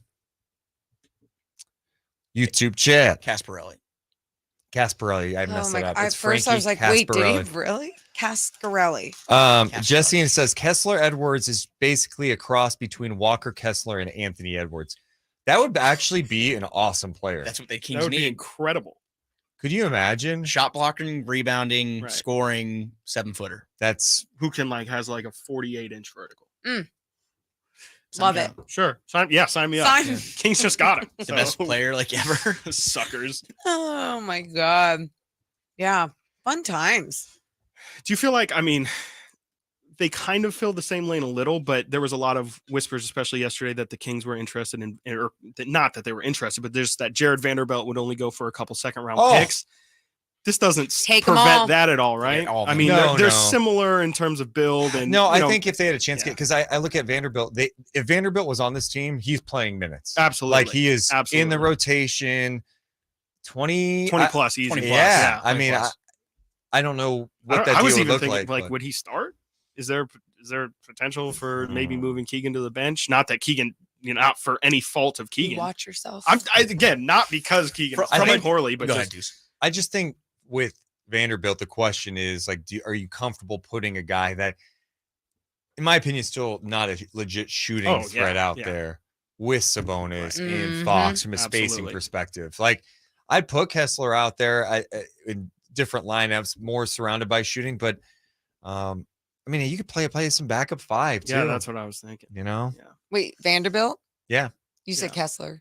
Oh, sorry. It's okay. There's a lot. I know what you meant. There's Vanderbilt, Kessler. I knew what you meant. I would love, but what I love about this, you guys, we keep talking about the matchups when the Kings go up against lengthy teams and how it's just really difficult for them. Keep bringing on the length. Bring them all. You got Kessler. If you get Vanderbilt. Someone in the chat brought this up too. We talk about him replacing Keegan, but maybe it's Keegan at the 3 and Vanderbilt at the 4 type thing. Take HB off the bench. HB come off the bench, get you buckets. He can get to the free throw line. Presence. Maybe he feels a little more inclined to be aggressive.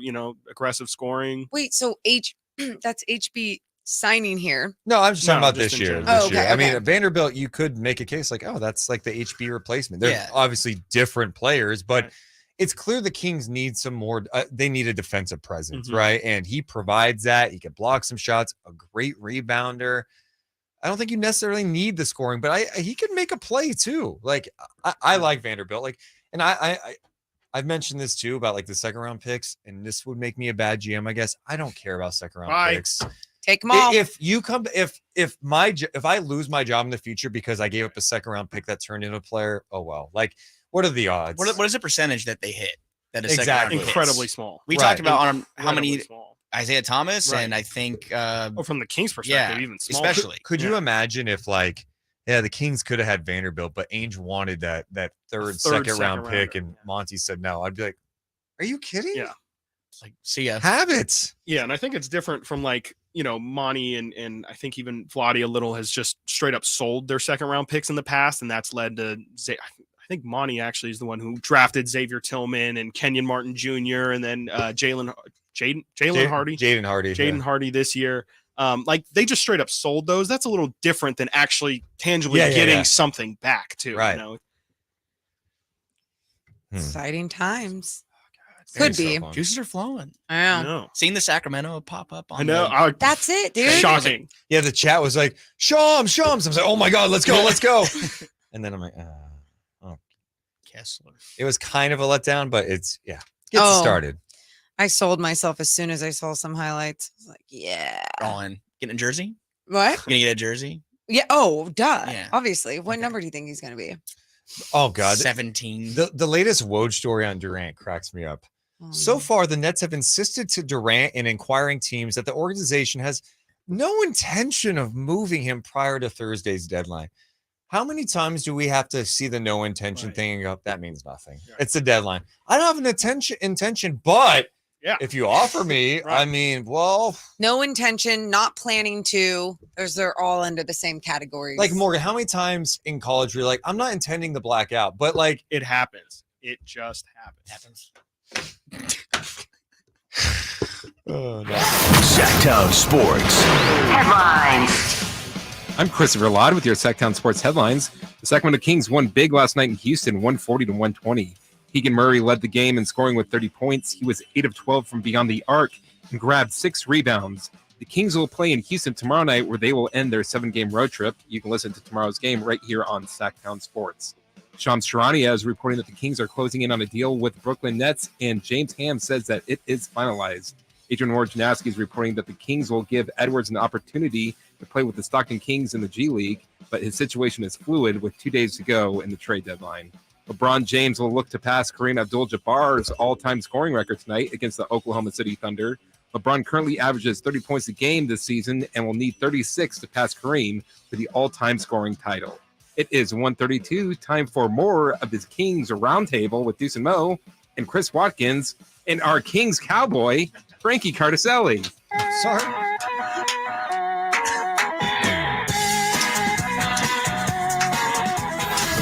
It's Deuce and Mo on your local sports leader. Sactown Sports.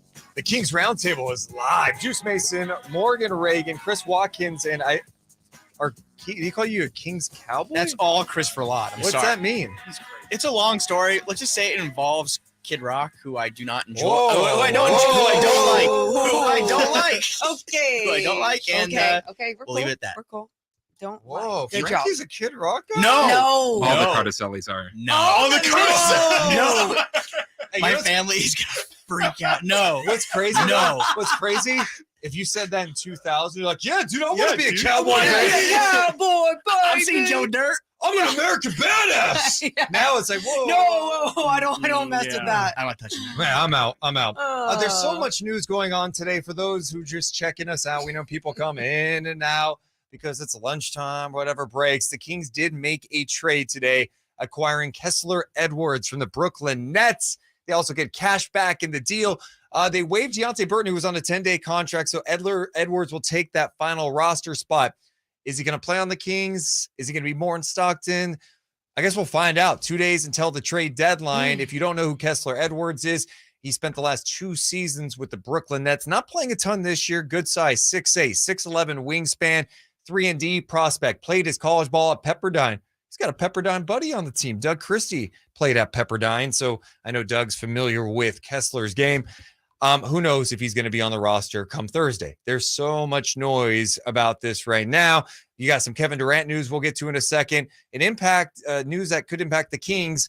Luka is joining the Dallas Mavericks in LA, but he will remain sidelined for that game against the Clippers. So could Luka come back Friday night at Golden One Center? Kyrie Irving and Luka against the Kings Friday and Saturday.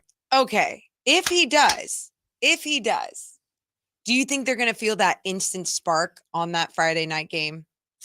Like, as far as the feeling in the crowd, or No, or the Mavericks? with the Mavs, those two. Their first game ever together could be. Sometimes that happens. I'm maybe like the first quarter or the first half. Maybe you think that's Didn't gonna it happen with De'Aaron and Sabonis in that first game, and then they ended up hugging each other? Well, we gotta assume that's different because this is Fox and Sabonis. No, I maybe. I mean, I think that there's a lot of questions about the Mavericks. Well, how they're gonna work, and will they work the one ball thing, but I do think that there's a way it could work.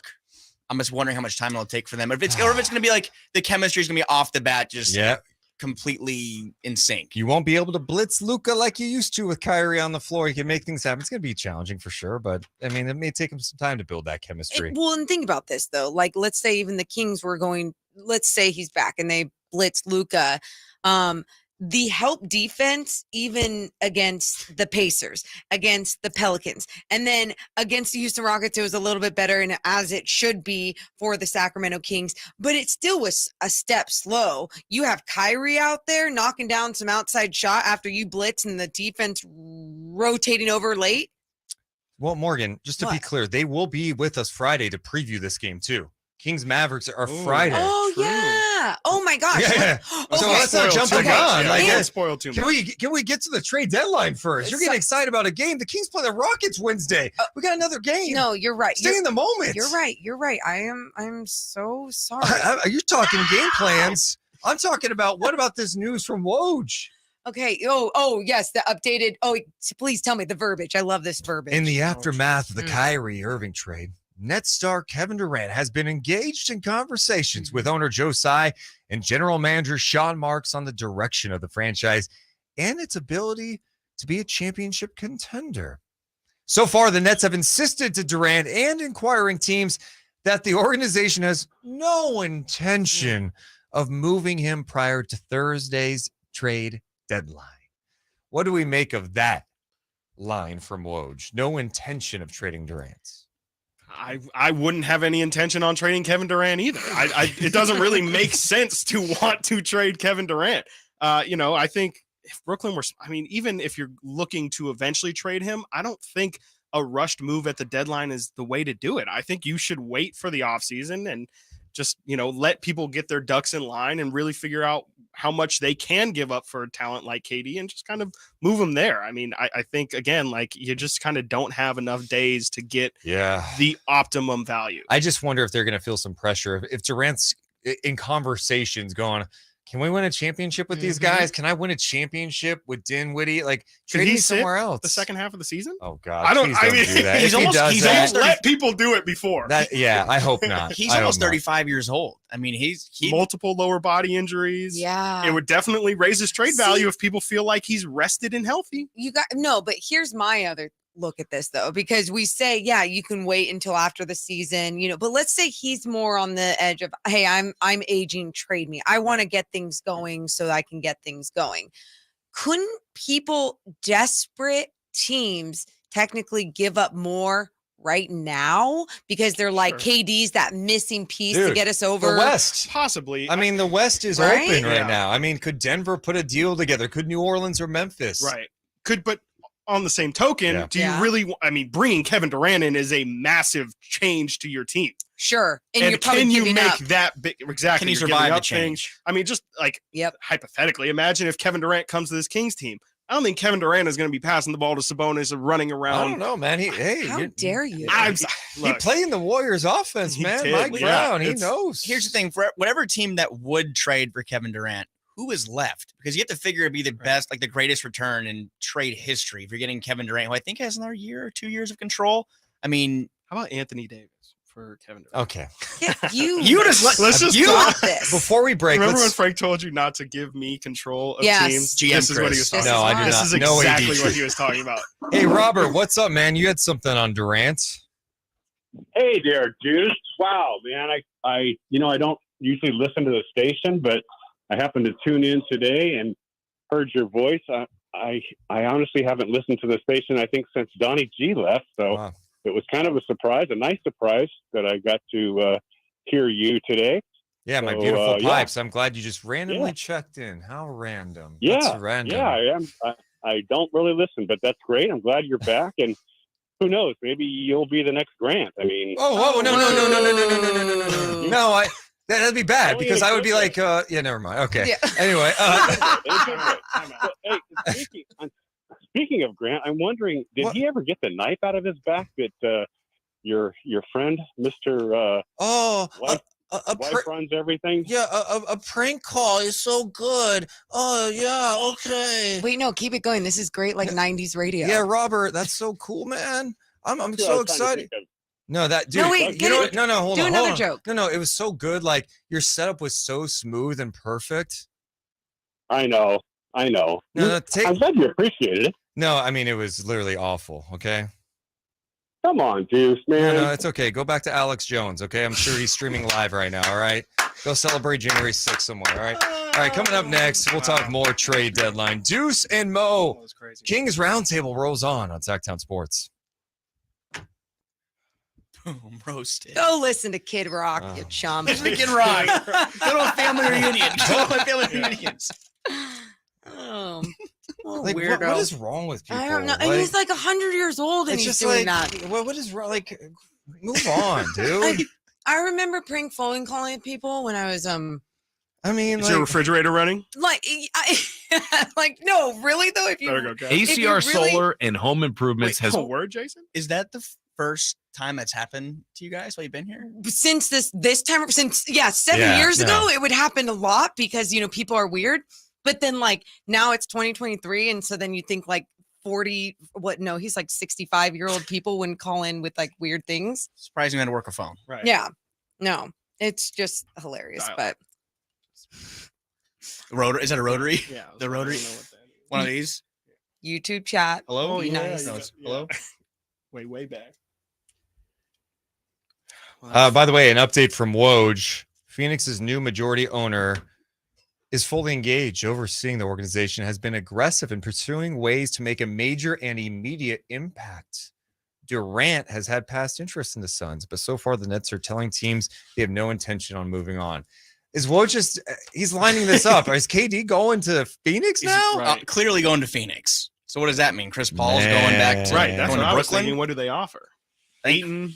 How could salary work for Ayton Bridges? Phoenix? Got to be maybe Chris Paul. I mean, you'd think Chris Paul and KD, that would be the idea, but Booker. Not Booker being traded. Oh. Not Booker being traded. Wait, was your dad a high school basketball coach? Is this true? Yeah. Oh, someone in the chat How'd said you that know? Frankie's dad was my high school basketball coach. Oh, Who is it? You were on Max Avi? Preps Is or it something. Avi? I K? don't know who that is, but I wish I knew who that was. Wow. Yeah, he was. My dad was a high school basketball coach. Yeah. Coach Cartoscelli, huh? Yeah. Coach I- C? Was it just Coach C? Or No, they called him the whole. They called him the whole. Wow. My They could last say name, they- believe it or Yeah. not, in Yuba City, like we're like we A lot of Cartoscelli's there. Yeah. What That is Yuba City? So was that like a D7 school he was coaching? wow. What is this? D5, D2, D2. Yeah. What is all this shit? I didn't even know they had basketball. We in came Yuba down City. here and was played- It, was like Del a peach, Campo? I went was to it- yeah. I went to Was River that Valley. Was that peach basket? They literally Yeah, had, it was a peach basket. their practices were on Yeah. like some Yeah. old like hoop on a garage. Yeah. We Like, played where- First played- day of practice, What roll an out ass. the TV. barefoot with What an ass. overalls on by a barn. I'm just- We were throwing. Yeah. Is he No. still coach or no?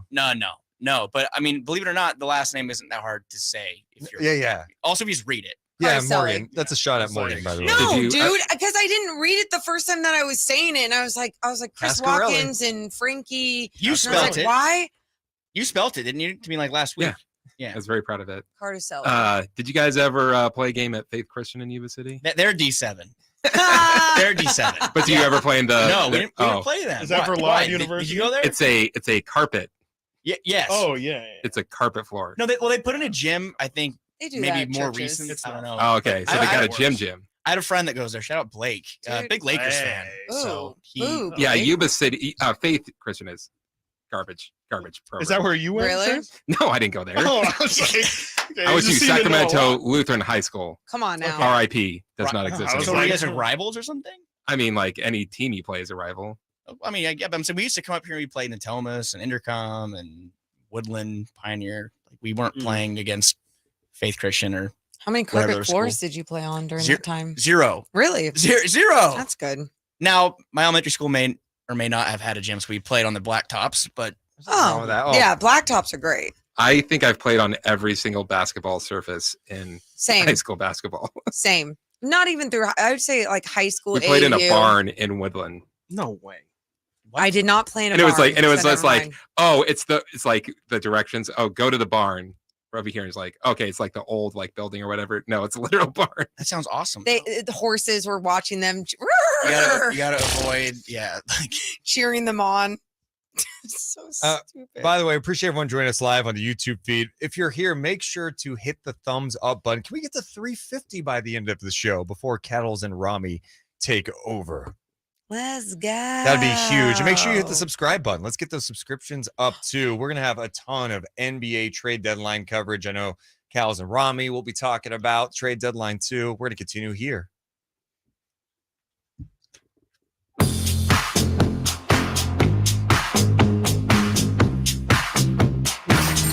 Live and local. It's Deuce and Mo. Watch the show now on youtube.com/Sactown Sports 1140. Or listen for free on the Sactown Sports app. Hey, what's up? It's Deuce and Mo. Yeah, we are back on Sactown Sports Monday through Friday from 11 to 2. Think about this for the first time in this station's history. Live and local from 6 in the morning with Dave and Jason. Then 11 to 2 with us. Then 2 to 6 p.m. with Cattles and Rami. Don't forget, even on Saturdays, we got some content. We got Kings Weekly with Chris Watkins, who joins us live in studio. Little Kings Roundtable today. Chris Watkins, Deuce Mason, Morgan Reagan, and Frankie Cartoscelli, who apparently his dad, Coach Cartoscelli, a famous high school coach from Yuba City. Yeah, touching lives, man. Is it true that they had to change the name of the movie from Coach Cartoscelli to Coach Carter? Exactly. They did. Wow. Loosely based on that. Yes, loosely. And we were playing apparently in a barn out in Yuba City. That's I was apparently- not saying that. Oh, carpet floors. Again, the chat was asking The questions. only- I was just The only time I played basketball in Yuba City, it was a carpet floor. But it was a Faith Christian. I think that's disrespect to the Faith only Christian. school in Yuba City. What kind of offense was your dad running? I don't honestly. He Well- he was not the head coach. He was an assistant coach. So. Oh, an assistant. What's wrong with an assistant? I'm not gonna- coach? I don't know why I pictured Coach Cartoscelli as this, like, they've got like a the floor at the gym is like has his name on it. I got so excited, and now he's an What do you think? He's like the Coach K of I school? Cartoscelli Coliseum. You think he's some like old man, like just watching basketball there for the last 40 years? The school was built in 05. Yeah, no, we were picturing his statue outside of the school. I and was everything, expecting so. like some huge basketball family with your basketball knowledge. I'm in hand. 5'8". You think I I'm don't- a big basketball family? Chris has seen my max preps. Yeah. Good or I'll bad? tell you what, the points per It's game. there. It ends in a, It's it ends in a factually 1. there. It starts with a 1. So That's okay. Kings It ain't 11. Roundtable. We've been talking a lot about the NBA trade deadline that's happening Thursday. We're gonna have full coverage that day. The Kings did make a minor trade today. We were just checking us out. The Kings added Kessler Edwards from the Brooklyn Nets. Did not give up anything in the deal. They had trade exception. I keep saying exemption. I always mess that up. It's okay. They had a TPE to use that they were able to fold into it. So they waived Deonte Burton, who was on a 10-day contract. Edwards will be in that final roster spot. Woj reports that he may get some time in Stockton. Who knows if he's going to be on the roster on Thursday. 6'8", 6'11", wingspan forward, known as a 3-and-D prospect, plays college ball at Pepperdine. So a lot can happen between now and Thursday. There's some talk that the Suns, with their new owner taking over, is pushing to be aggressive, pushing on maybe trying to get Kevin Durant from Brooklyn. Who the heck knows what's going to happen? Let's check in with David. What's up, David? Hey, guys. I just want to start by saying thank you for those Kings Raptors tickets the other day. You're welcome. I don't My remember. kids had fun for their first game. And they saw Yeah, a it was a while loss. ago, but no worries. They saw a loss, man. They didn't get to see the beam that night. Yeah, man. No, it was about the experience, you Cool. know. I'm glad you guys had a good time, man. Yeah, I appreciate it. I just wanted to mention, I was like, I kind of get tired of the conversation of these aging players that can't stay healthy and work way too much money.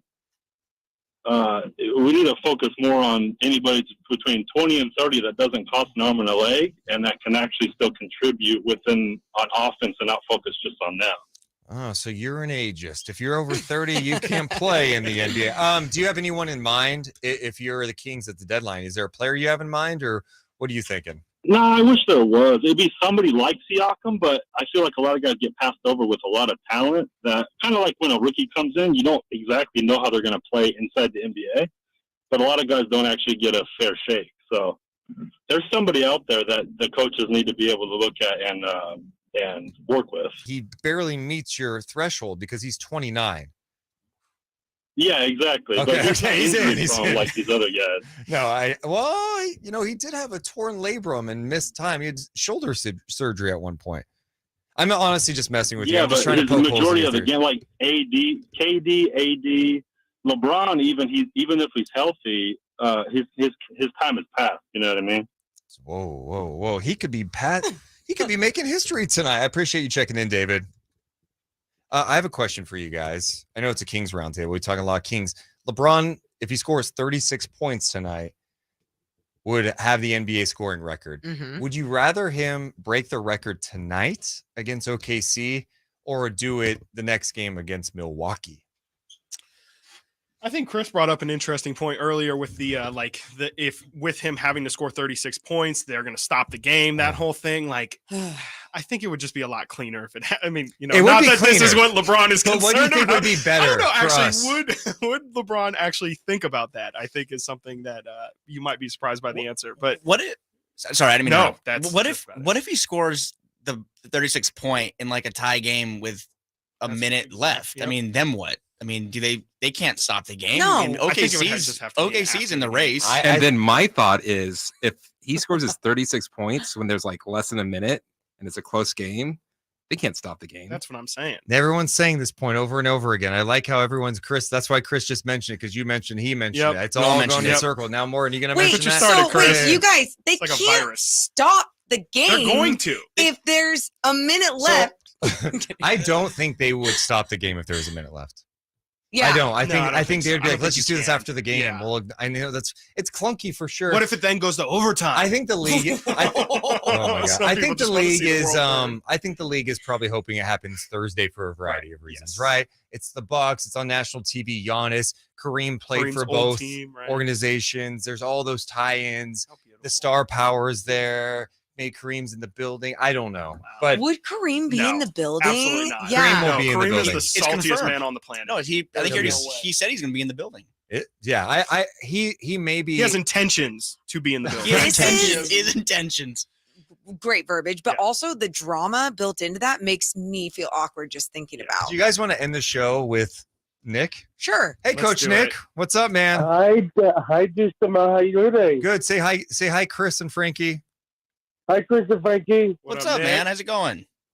Well, I do want to say, you know, the Kings, we're going to beat the Houston Rockets tomorrow one more time, and we're going to come back home and play against Dallas, and Deuce is going to be on ABC Sports. Why not wear suit and tie? That's on Saturday, but thanks for promoting it, Nick. Are you going to be at the Why not? game? Yes, I will be. All right. How do you feel about Luka? I feel like, you know, they're playing tomorrow. They're playing against Clippers tomorrow. And, you know, we're going to have to try our best to win on Friday and Saturday. One of these games. Nick, let me ask you this. Let me ask you this. Why not beat them? Why not beat them? All right. Good point. All right. Hey, Nick. Deuce. Yeah. Why not wear a suit and tie, Deuce? Why not Why wear not a look suit nice? and tie? I will wear a suit and tie on Saturday. You're right.